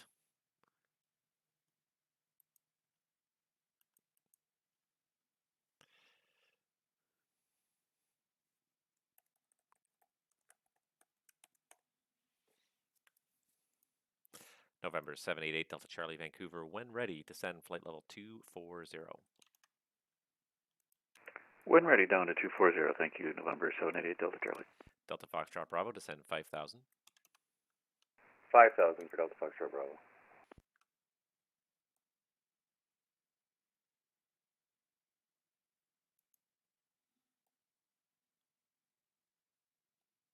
But part of what makes this job easier, is when the airspace is well designed as well. And that's one of the things with Vancouver. The airspace is generally very well designed where the arrivals and departures do not come into conflict very often. Vancouver Center, I don't know what just happened, but it said I just crashed. I don't know what just happened. I'll reset my sim. We'll wait for this update to happen. Have a good night. Alaska 2956, sorry to hear that. Hopefully we'll catch you next time.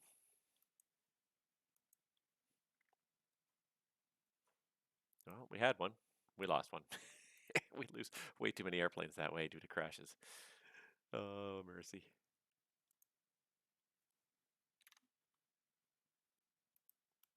Delta Foxtrot Bravo, descend 3,000 via Gore, cleared Vancouver ILS 26 right. Okay, down to 3,000 and cleared ILS 26. Sorry, did you say 26 right? Delta Foxtrot Bravo, I did. That was my mistake. Pardon me. Delta Foxtrot Bravo via Savid, cleared ILS 26 left. Okay, down to 3,000 and via Savid, cleared ILS 26 left approach for Delta Foxtrot Bravo. Yeah, that was my mistake. As soon as I said it too, I realized it. But you get into such habits sometimes too in this business, because the same sort of stuff happens over and over again. I hate to say you stop thinking about it, but sometimes you do stop thinking about it.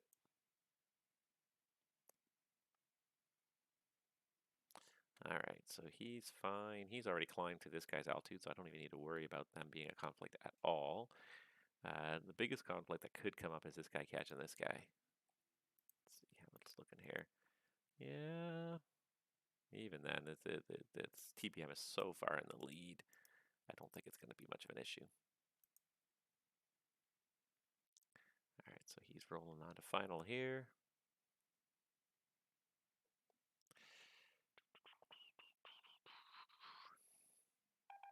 Let's just make sure.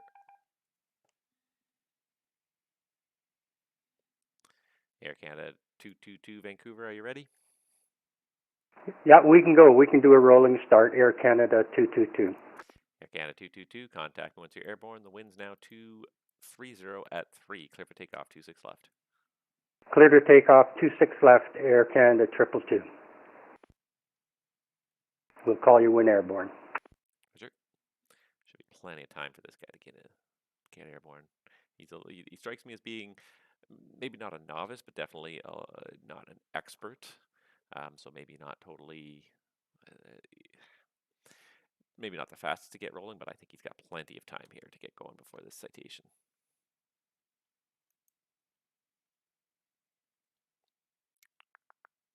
And the Phenom's already starting their descent. Very good. They might be a conflict, especially because they have to go all the way to the same runway. So they might eventually be a conflict. Just probably have to get the Phenom to slow down a little bit to follow the TBM. We'll keep an eye on it. I'm looking ahead, and I know it's possibly a conflict. So I'll keep monitoring that situation. That's all I can do. Delta Foxtrot Bravo, the traffic is rolling, winds, light and variable, clear to land, 26 left. Clear to land 26 left, Delta Foxtrot Bravo.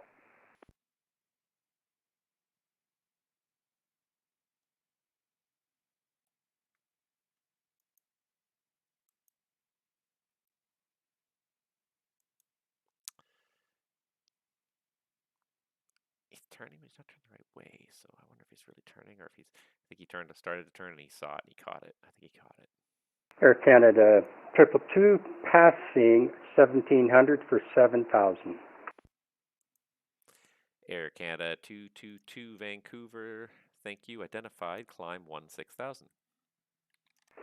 Climb 16,000, Air Canada 222. Ratch. Okay, so Cap Christian says that I'm a little bit quiet and that the other aircraft are a little bit loud, so thank you for that. I'm going to turn up my volume even more, because I do find that, yeah, like, it's a new mic, so I'm still trying to sort of find the right level. I've got it really quite high in terms of what the settings are here, and I wonder if maybe there's some other setting that I should be tweaking. Maybe the built-in window settings, because yeah, it looks to me like I've got it turned up a long way to try and get the volume up. But you're right, like it does look like it is still coming in very quietly. So I'm going to say the new mic. Maybe I need to adjust the position of the mic a little better. I'm just, oh yeah, that seemed to create a bit more of a spike. So yeah, thank you for that, Christian, because this is a brand new headset, so I'm obviously have to play with the levels a little bit. Air Canada 222, turn left heading 150. Turn left 150, Air Canada 222. Yeah, so I have to play with these levels. So yeah, thank you for telling me that they don't quite match up, because yeah, and I do see that on the equalizer, but it's good to get that feedback as well from what other people are hearing, because yeah, this sounds it but yeah, because this is the first time I've used a new headset. I'm trying to play with the levels. I've had to turn this up quite a long way to get at the point where I think it's a reasonable volume. Um, I've almost maxed out the microphone volume on this. Air Canada 222. Continue the left turn, direct add 6 on course. Continue left turn, direct to add 6, Air Canada 222.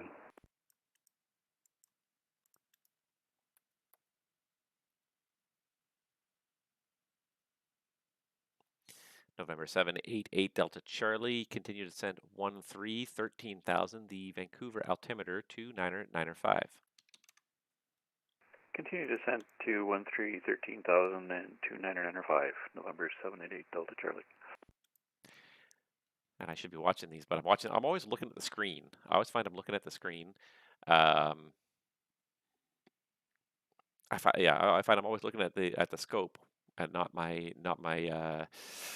streaming software when guys are transmitting. So I didn't notice the contrast between my volume and their volume. And the other thing too is that this is, like I said, it's a new headset. It does have a few features. It does have some volume noise canceling features. So it is also possible that some of this stuff needs to be perhaps adjusted a little bit. Let's see here. So microphone volume there, it is actually set to 75. So I tell you what, I'm going to turn it up to 100, the volume itself, and see if that makes much of a difference on the output. It doesn't look like it's doing too much based on my equalizer there, but I'll turn it up a little bit more. And mic sensitivity. And I might even turn up the mic sensitivity. If I turn up the mic sensitivity, does that make a difference? And just looking at the output the output on my streaming software still doesn't look like it's making that much of a difference, but I will have to play with this a little bit more, I think. All right, I'm going to turn those settings up a little bit. I'm going to turn this down just a hair. Again, trying to find that balance. You know, new hardware. It's a bit of a balancing act. Air Canada 222 Vancouver. Continue climb. Flight level 370. Continue climb to 370, Air Canada 222. All right, that's a little. There we go.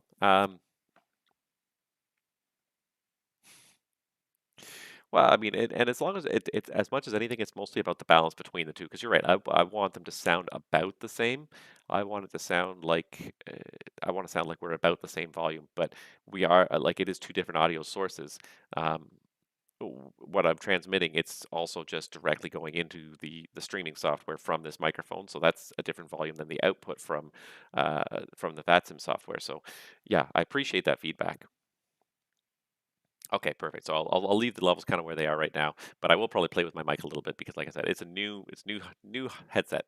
My old headset kind of gave it up. One of the earpieces kind of broke off there. So Delta Foxtrot Bravo, welcome to Vancouver. I see you there on Delta 1. Taxi for the general aviation. Let's do it this way. Taxi right turn on Delta, and then hold short of 26 left on Delta 5. Okay, we'll go Delta and then Delta 5 short of 26 left for Delta Foxtrot Bravo. I should have told him to turn left off the runway, but I just wasn't even paying attention at that point. I had a bunch of things, and I'm talking too much on my stream. So, and Christian, I will come back to you in a second in your comment about being nervous on Vatsim, but I'm just got to keep an eye on all these guys here, make sure everything's coming together nicely. Again, this guy's going to catch this guy soon, but I do have about 7 or 8 minutes until that happens, so that's okay. He's good. He's good. Okay. So Christian and Christian, your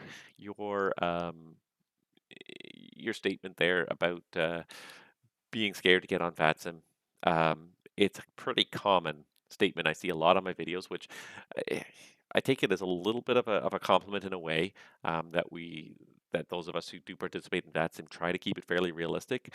But at the end of the day, we're all human beings, first of all, so we're all going to make mistakes. I've made up. If you go back and watch the stream, you'll see I've made mistakes, or maybe things that I just shouldn't have done a certain way. Maybe I should have done them differently. And so we all make mistakes. That's one of the most important things you've always got to learn when you're in aviation. Every human being will make mistakes. There is no perfect human being who will not make mistakes. Um, so we all have to accept that about ourselves and each other. But that being said, Vatsim is a pretty forgiving community for the most part. The biggest thing when you're getting on Vatsim, especially if in terms of times when people are going to kind of get frustrated with you, if when you're new, is uh, is if you go to participate like a major event. So if you're really new to VATSIM, don't go to the big major events, obviously. And it probably goes without saying, but Vancouver Center, this is November 501 Delta, just letting you know I'm back on voice. 501 Delta, thank you. Yeah, that's the biggest thing really is don't obviously show up to a major event, uh, for your first time. But for the most part, most of the controllers on VATSIM, I think, are generally pretty helpful. Occasionally, we all have bad days, and maybe we're really busy and we can't deal with helping a new guy, and it's nothing personal for the most part. It's usually just being overwhelmed by the situations you've got in front of you. Delta Foxtrot Bravo, taxi across runway 26 left, Charlie to the apron of your choice. Okay, cross 26 left, Charlie to the apron for Delta Fox Bravo. Thanks a lot. No problem. Yeah. Yeah, so don't be afraid to make a mistake because you will make mistakes. We all made mistakes the first few times we're on VATSIM. Ask any of these guys on the screen, and I'm sure they will all tell you the same thing, that they've made mistakes on VATSIM, and that for the most part, as long as it's not creating a huge impact on other people, we're all very forgiving of it, and we'll try to just work around it. Yeah, and I really do believe in the VATSIM motto, and I kind of like the new motto. The new VATSIM motto is aviate, communicate, educate. And it's not that education is a low priority. In fact, the fact that it made it into the motto means it is a big priority. VATSIM really is a learning environment. Most of the people on this network are learning most of the time. And I still learn things all the time from reading the manuals and everything. I still learn new things all the time when I'm on VATSIM. So don't be intimidated and think that everyone who's on here already knows everything, because we definitely don't. Vancouver Center, Air Canada 222. Air Canada 222, go ahead. Yeah, just for curiosity, are we going to lose the server here in less than an hour? I just saw a broadcast come across. Air Canada 222, as far as I understand it, yes, there is some major server maintenance happening starting at 23Z. The whole network is going to go down for a period of time. Okay, Ken. Thanks a lot. Air Canada 222. Yeah, so just in case we get cut off, you do a fantastic job of all the controllers I've listened to from Air Canada 222. Air Canada 222, thank you, I appreciate that.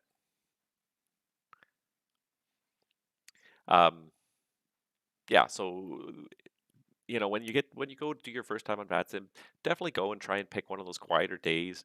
Try and pick a place that's quiet. So use VATSPY or use the VATSIM map and try and find a tower where there's one or maybe two airplanes or no airplanes at all, and go there and do your first attempts there. And you'll find that probably, if you're having trouble with something, the tower guy, especially if he's not busy with other stuff, he's going to be more than happy to try and help you work through whatever whatever's happening. So if you're having trouble, the volumes are not right and the audio is not coming through clearly, um, if you're not sure the phraseology, um, you know, the biggest thing you'll find most controllers are generally pretty helpful as long as you catch them when they have the time to help you, and that's the biggest thing. So find a quiet tower.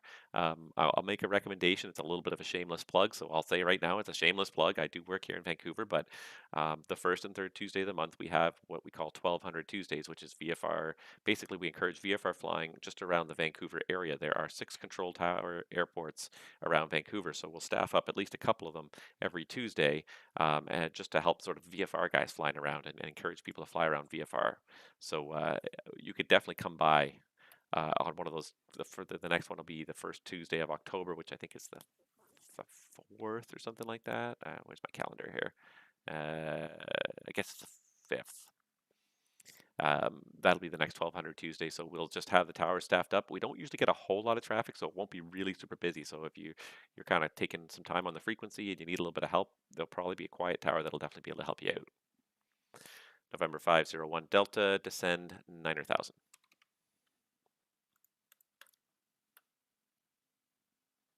Descend 9,000. November 501 Delta. I see a WestJet flight took off over here. I don't know if he's going to make it all the way to Victoria before the outage. It looks like he's 2303 here at booth. He's not going to make Victoria before we go offline, unfortunately.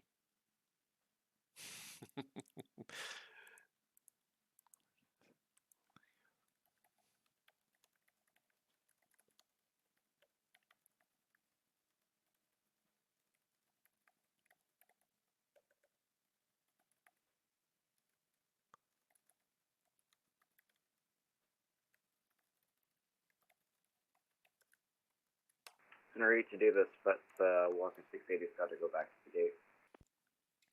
Okay, Walker 680, you can taxi in the gate at your discretion. Are you going to be able to go back out again? It's an issue with the V speeds in our SMC, so hopefully, but I'll try shutting down and getting those in. But yeah, hopefully we should be able to. Okay, Walker 680 back on the gate, and give me a call again before you push, just to make sure we're still online here. Yeah, of course it happens. Right before the server goes down. Yeah, what can you do? Yeah,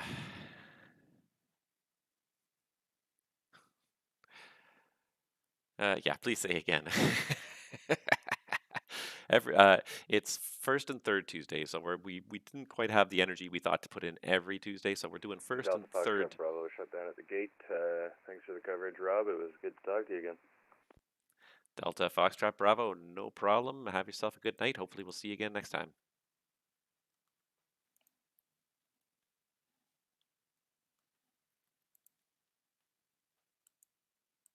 It is calling, right? Yeah, it's calling you. Yeah, it's funny the number of people that I've met on this network over time that I now know. Former controllers. Yeah, get used to the various airports. There's 6 controlled airports, and if you're really worried about, kind of taking up time on a frequency, then just the biggest thing is don't come to the main airport. Don't come to Vancouver, where you'll have probably some international flights and then some of the bigger jets flying.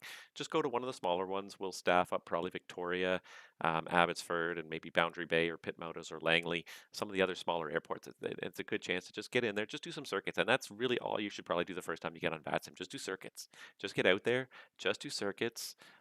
Something simple, easy, and get over that fear of talking on the radio, because it's you build it up in your mind worse than it is. Yeah, first and third, you got it. You build that fear up in your mind. It doesn't have to be that bad, but you get on there and you do something that's fairly simple, fairly easy. Just do a couple of circuits, maybe do a flight from one of these airports to the other, and you'll and and you'll say, "Oh, I don't know why I was so worried about that before." uh,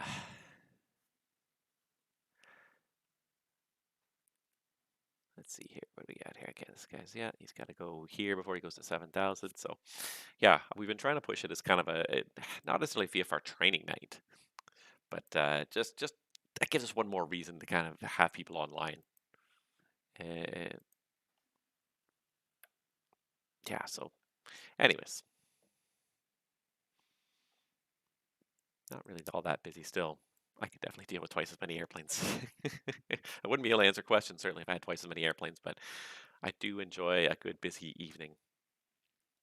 I am looking forward to Cross the Pond as well. Cross the Pond is coming up in 1 month's time, October 30th. That's going to be a good time to be had by all, that's for sure. 1200 Tuesdays, yes, specific times. It's in the evening. I have to check the time. I honestly forget the time.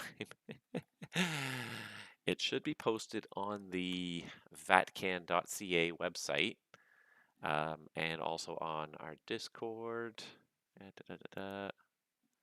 Incinerator Walker 680, I think it might be 10 minutes for us to reset the SMS. It'll be about 10 minutes for us, so then should we call you when we're ready to go back out? Yeah, Walker 680, just give me a call, so kind of just to keep me up to date on your push.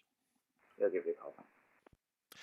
Yeah, so first and third Tuesday, it starts at 23:59 Zulu, so basically midnight Zulu, and goes on Tuesday night and goes until 02 Zulu. So for 2 hours, midnight Zulu, 23:59 to 02 Zulu. So I don't know what time zone you're in. If you're in Vancouver's time zone, then that is I don't even know because I'm not even from Vancouver. I have to think about it. It's 5 to 7 p.m. Vancouver time.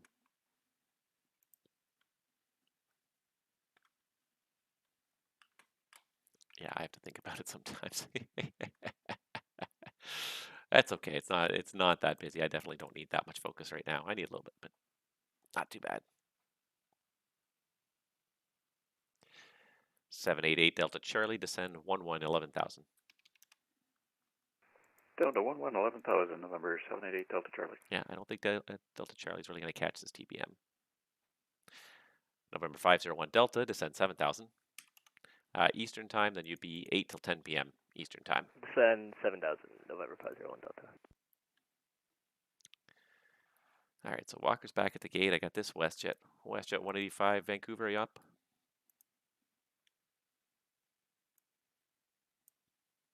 Just going to need a squawk code.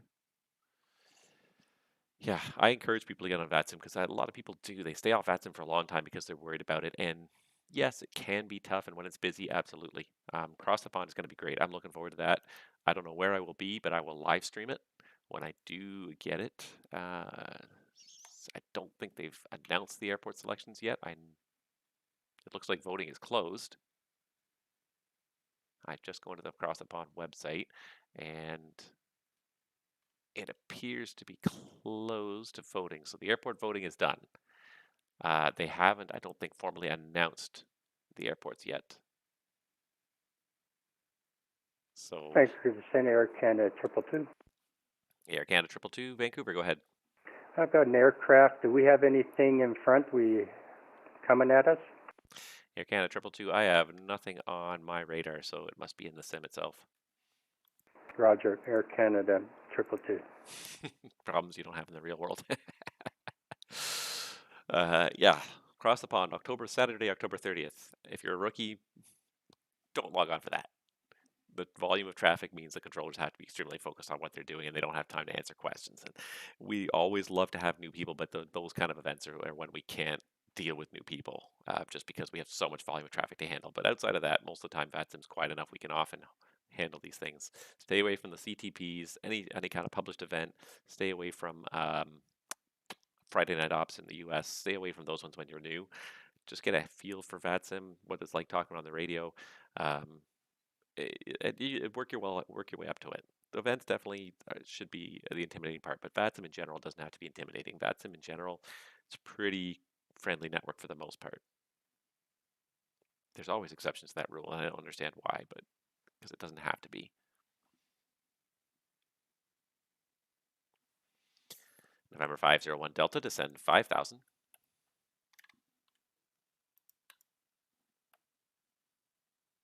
Descending to 5,000, November 501 Delta. November 788 Delta Charlie, descend 9,000. 9,008 Delta Charlie.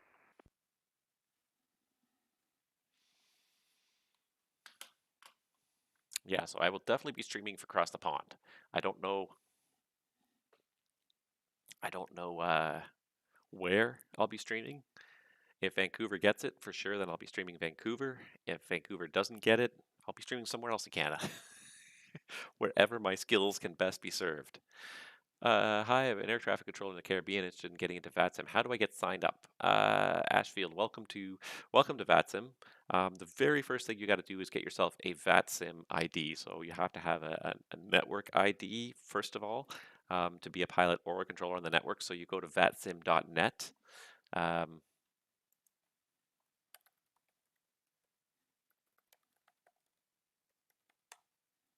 You go to vatsim.net first of all, sign up there to get yourself a controller ID.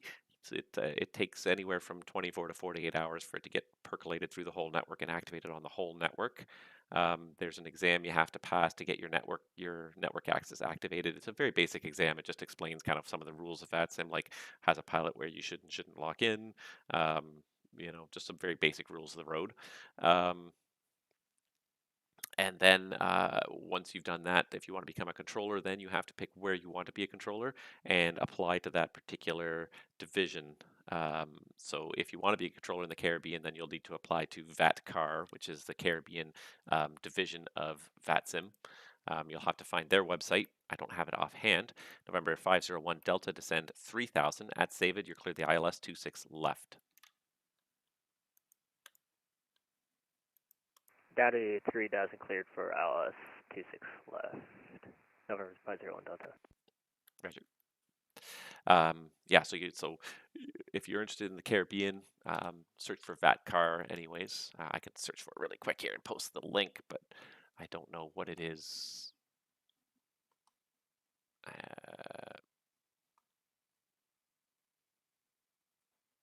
think it is just vatcar.net.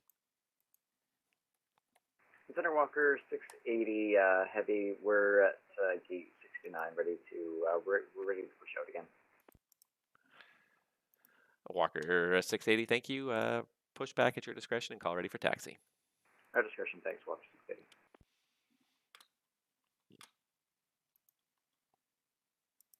So then you'll need to go to actually sign up to be a controller. You'll get trained in your local area. So VATSIM, you need to have an overall ID, but then you have to go to the individual area you want to get trained in and apply there, and the controllers will train you on those local procedures at those local airports. So each division will have its own sort of training methods. So you'll have to go and go to the VATCAR website and sign up there. If you want to control elsewhere in the world, if you want to learn somewhere different, then go to that area. So you could come to Canada or the USA. You could go to Europe. There's all sorts of different divisions you can go to.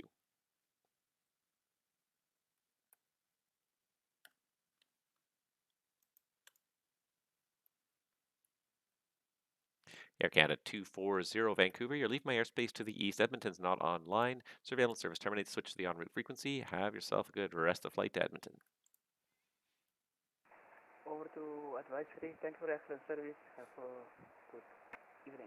Air Canada 240. Thank you. November 788 Delta Charlie, descends 7,000. 7,008 Delta Charlie.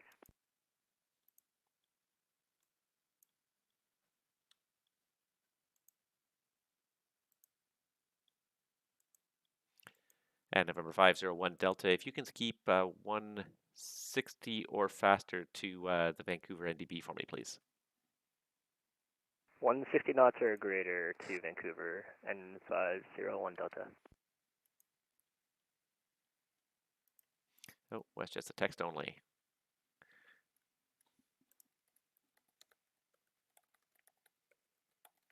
I'm just going to check and see if you can voice receive.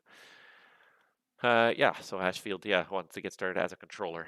WestJet 185 Vancouver, thank you. Squawk code 0730.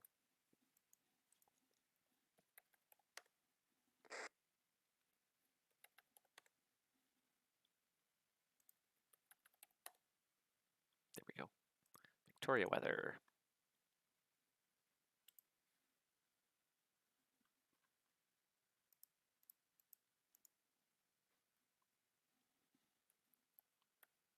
Scroll through these too fast here. Okay.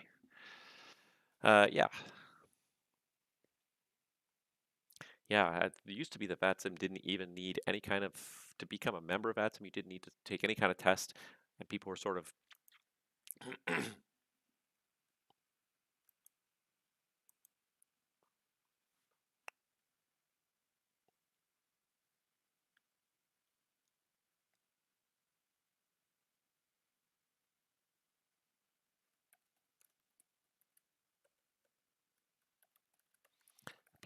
use.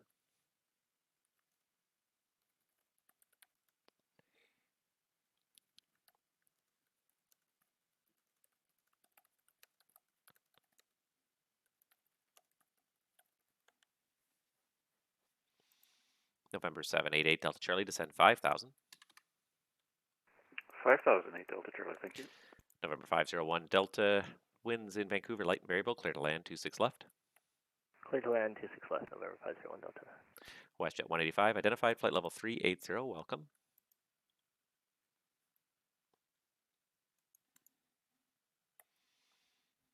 Yeah, until I think it was only about a year ago that Vatsim even Center Walker imposed an entry 680, exam. we've pushed on to Juliet Alpha, ready to taxi with Mike. Oh, Walker 680, Vancouver, information is still Mike, runway 26 left, the altimeter 299.5, taxi Juliet. Actually, let's make it easy. Let's go through the de-icing bay to Victor Hotel Delta to hold short at 26 left. Right, straight through the de-icing bay, Victor Hotel Delta with a 26 left, Walker 680 heavy. With a 747-800, I'm not sure if he's going to make it down Juliet.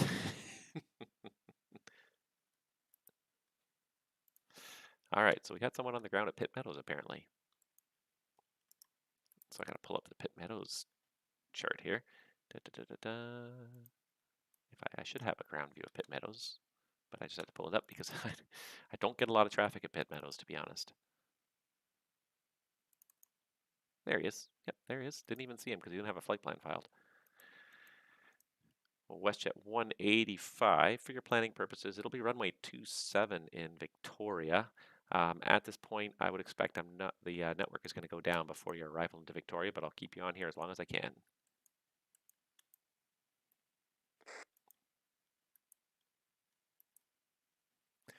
November 788 Delta Charlie, descend 3000, and you're cleared the ILS runway 26 left at Savid.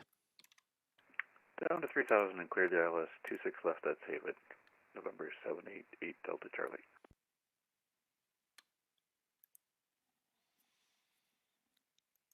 Okay, so we got this guy on the ground at Pitt Meadows. Oh, I think he figured it out.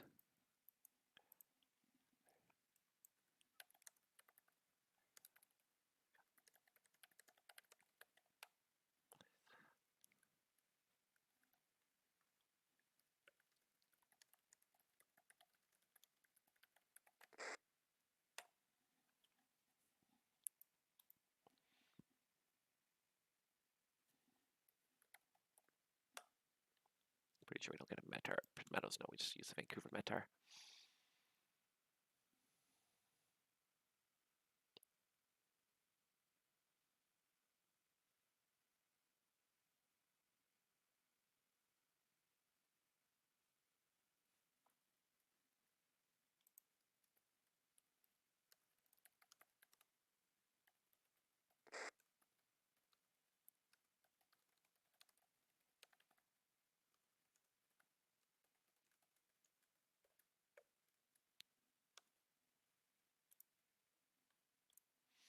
How many airports are you controlling at this moment in the Vancouver area? I'm controlling everything that's a controlled airport in the Vancouver area. So top down, there's no other controllers online in Vancouver. So there are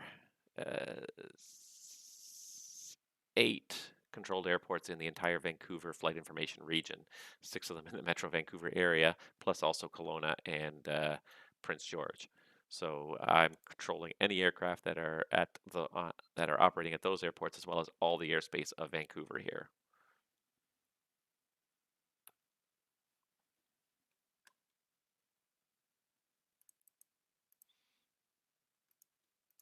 All right.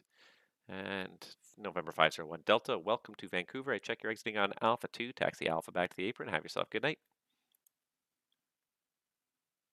Good night. Thank you.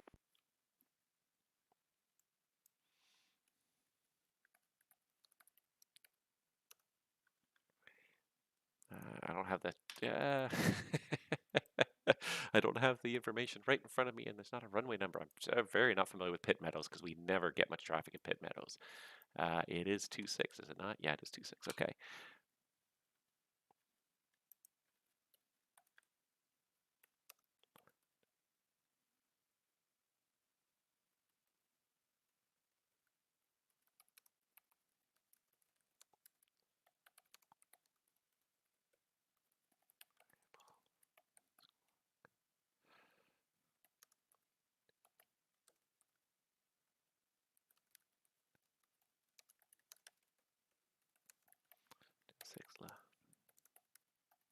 All right, so this guy apparently seems pretty new, but that's okay. Everyone gets a chance to learn. I helped him get on the frequency. He was sending me private messages, so I got him started on the frequency here. So runway 26 left in Pit Meadows, altimeter 2995, winds light and variable, squawk 1201, taxi via Alpha, hold short 26 left, and advise ready. November 788 Delta Charlie, the winds in Vancouver, light and variable, clear to land, runway 26 left. Clear to land, runway 26 left, 8 Delta Charlie.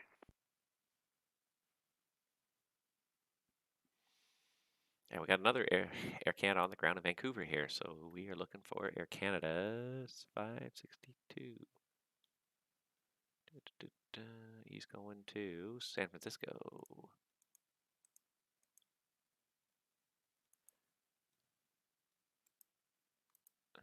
Yeah, Vancouver 1. He's going that way. Yep, that's fine.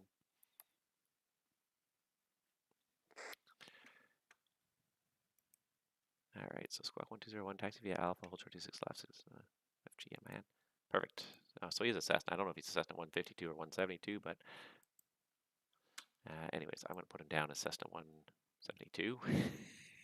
I put him down CYPQ. Local north, VFR. That's all I need at least, and then I can also assign him squawk 1201. Perfect. Love it. All right. Hopefully he doesn't get too disappointed. I hope he knows that the network's going down in a few minutes. Stupid question incoming. Clearly, I should plan to do circuits at an airport within the coverage circle shown on Vatsim. Yeah, so you get the little coverage circles. They're basically just icons that kind of show you where there's coverage. But like anywhere where you see the tower, let me see if I can share my screen here. Standby 1.vatsim.net.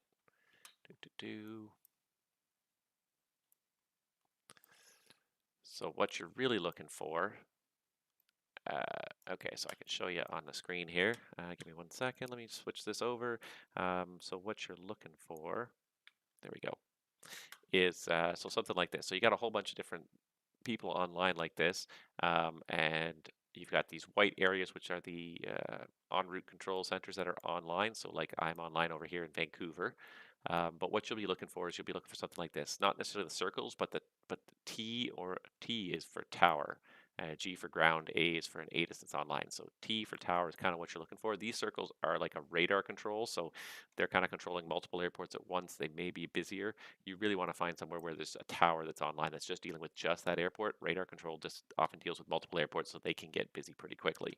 So try to find one where there's actually a tower online. So in this case, Nantucket, ACK, Philadelphia, PHL, Charlotte. There's a tower on in Charlotte. Anywhere like that where there's a T, that's T for tower. So try to find those guys. Go back and make sure I'm not missing anything here because this guy's about to land. That guy's just about at the airport. That guy's almost at the runway.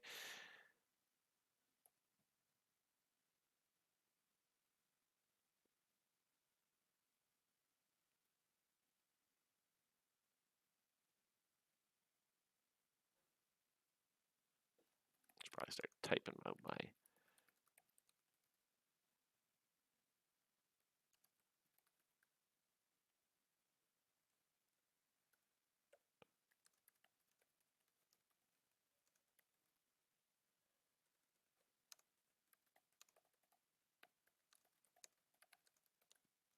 I'm just pre-typing my message for the takeoff clearance to this guy.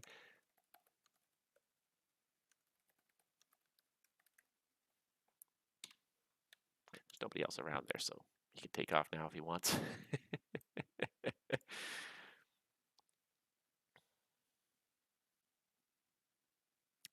This guy's landing.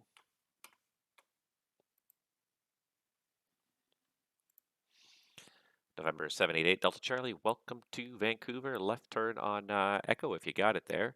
And taxi Alpha back to the general aviation.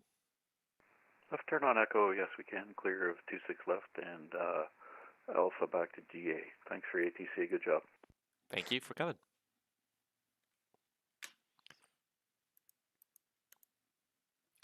Walker 680 Vancouver, contact me once you're airborne. The wind's light and variable, clear for takeoff. Runway 26 left. Clear for takeoff, 26 left, Walker, 680 heavy.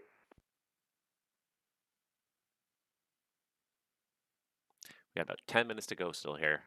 So in about 10 minutes, we're gonna probably say goodbye to the Vatsim network for a couple of hours, which almost never happens. I cannot remember the last time the full network went down for maintenance. And they might take a server offline here and there. They may push updates to the server throughout, but to actually take the whole network offline, I can't remember the last time that happened. It's been a very long time, so it's a little bit weird. But so be it. Hopefully, maybe this will improve some server stability because the last couple of days there have been a few glitches. So that coffee is very cold. That's the end of that, anyways.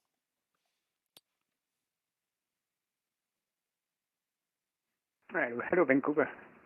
Good afternoon to you, Canada 562. We are at gate 77. We have information, Mike, looking for IFR to San Francisco. Air Canada 562, Vancouver, good afternoon. You're cleared to San Francisco via the Vancouver 1 departure. Radar vectors to Victoria VOR and on course. Departure runway 26 left, squawk code 0722. Thank you very much. Canada 562 to San Francisco. We have you Vancouver 1 departure, radar vectors to Victoria, then on course, and departure on 26, off 26 left on the squawk we have 0722 for Canada 562. Air Canada 562, your readback is all correct information. Mike is current in Vancouver. Push back and start up at your discretion. Call when ready for taxi. Sounds good. Mike is on board, and when we are ready for taxi, we'll call you there for Canada 562. Thank you. And Christian Vargas, thank you very much for watching. The one thing I'll say as well, if you check out my channel here, search my channel for Vatsim. I do have a couple of tutorial videos. So again, if you're kind of nervous about Vatsim, I don't know how confident you are in flying an airplane, but I do have some tutorial videos that really set up to show people how to fly on Vatsim the first time. I have a set of about 3 of them, two really. And then one that sort of was just how to sign up for Vatsim in the first place, which you're probably already a member, so you've probably already done that. So search my channel for the Vatsim playlist anyways, and you'll find somewhere buried in there. Somewhere buried in there, you'll find my, let's see if I can find them super quick here, my introductory videos. So, first flight on Vatsim. There we go. I found the link here. If I and of course it's playing an ad. But if I can get the link really quick and share it with you here, just copy that. And okay, departure Walker 680 heavies, airborne passing 1,000 runway heading on the Vancouver 1 departure. Walker 680 heavy, Vancouver, thank you. You're identified. Continue climb 16,000. Climb 16,000, Walker 680 heavy. Yeah, so that video link that I just posted is my introduction tutorial to Vatsim. So I have I put together 2 videos that kind of show some of the basics of getting on Vatsim. Watch it on fast forward. If you're kind of familiar with aviation, a lot of it will probably be familiar to you, but you can watch it on fast forward if you want. But just give it a look anyway, so maybe it'll help you as well. Otherwise, hopefully, I will see you on one of these 1200 Tuesdays. So there is our Golf Mike India November departing Pitt Meadows.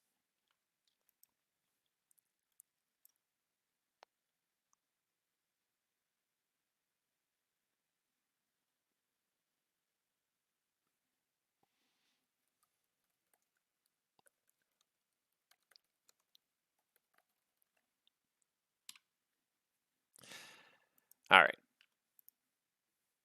So I gave altitude your discretion to Mike India November and Walker 680 heavy. Turn left direct to Vancouver VOR on course. Left turn direct the Vancouver VOR, then on course. Thanks, Walker 680 heavy. Yeah, Pitt Meadows is not one I get very often. Air Canada 222 Vancouver, when ready, descend flight level 230. Descend to flight level 230. We'll start that now, Air Canada 222. Air Canada 222, roger, and you're just leave my airspace to the east, so your surveillance service terminates. You can switch the on-route frequency. Edmonton's not online. Have a good arrival into Calgary. We'll catch you next time. Yep, you did a great job. Air Canada 222, have a great evening. Thank you, you too. WestJet 185 Vancouver, when ready, descend flight level 240.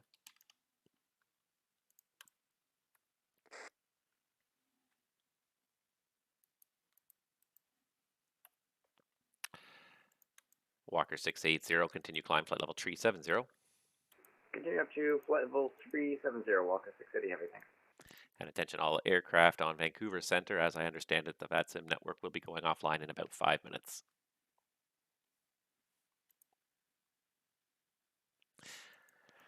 I don't know if it's going to be right at 2300 they're going to pull the plug or maybe a few minutes after, but my plan is to kind of end the stream at this point anyways, because there's no point in me streaming if we're not at least doing something. It's a pleasure flying out of here.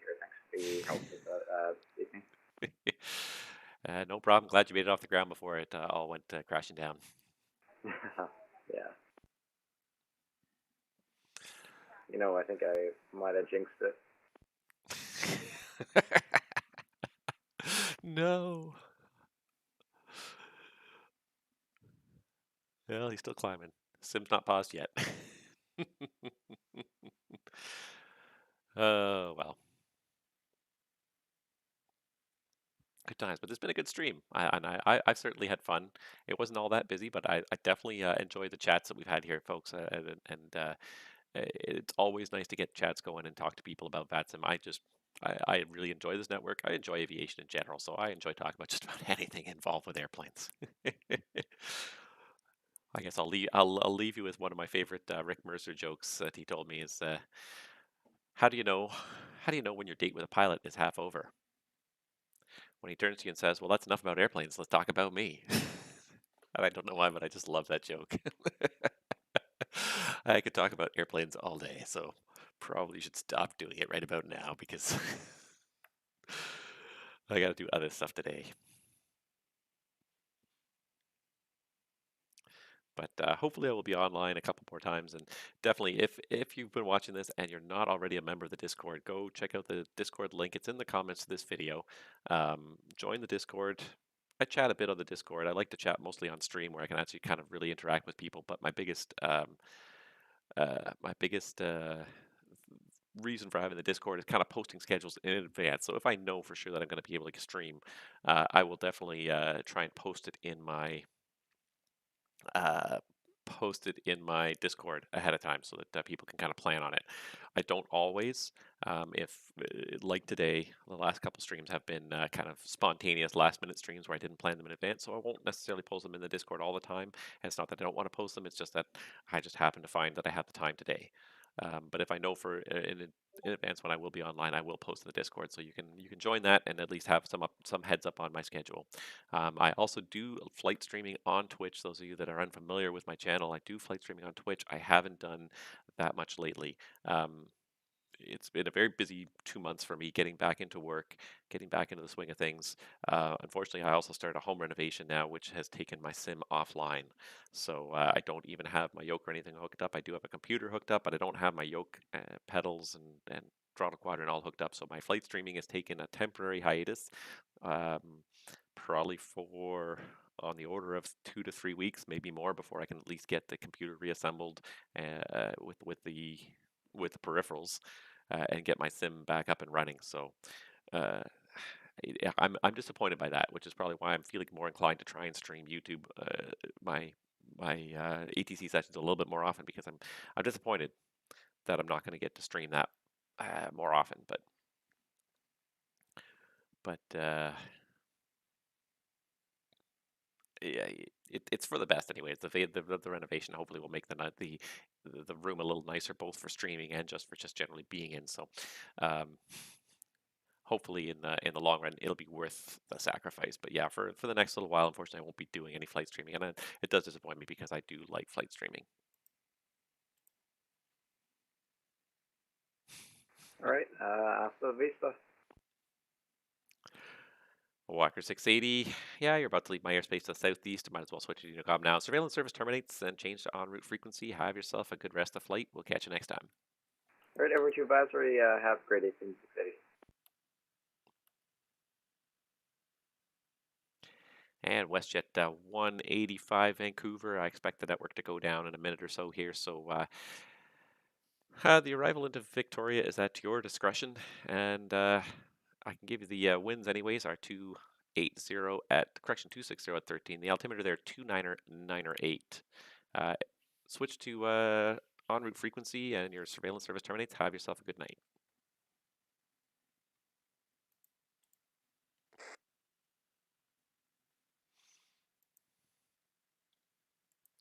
Air Canada 562, the same to you, sir. Unfortunately, I expect the network to go down any minute now, so switch to advisory is approved, and we'll catch you next time.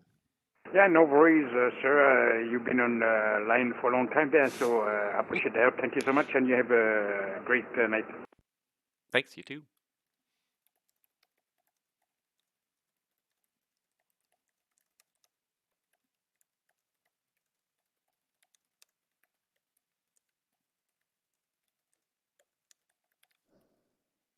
Oh, I heard it. It just disconnected just as I was going to send this last guy a message. So that's it.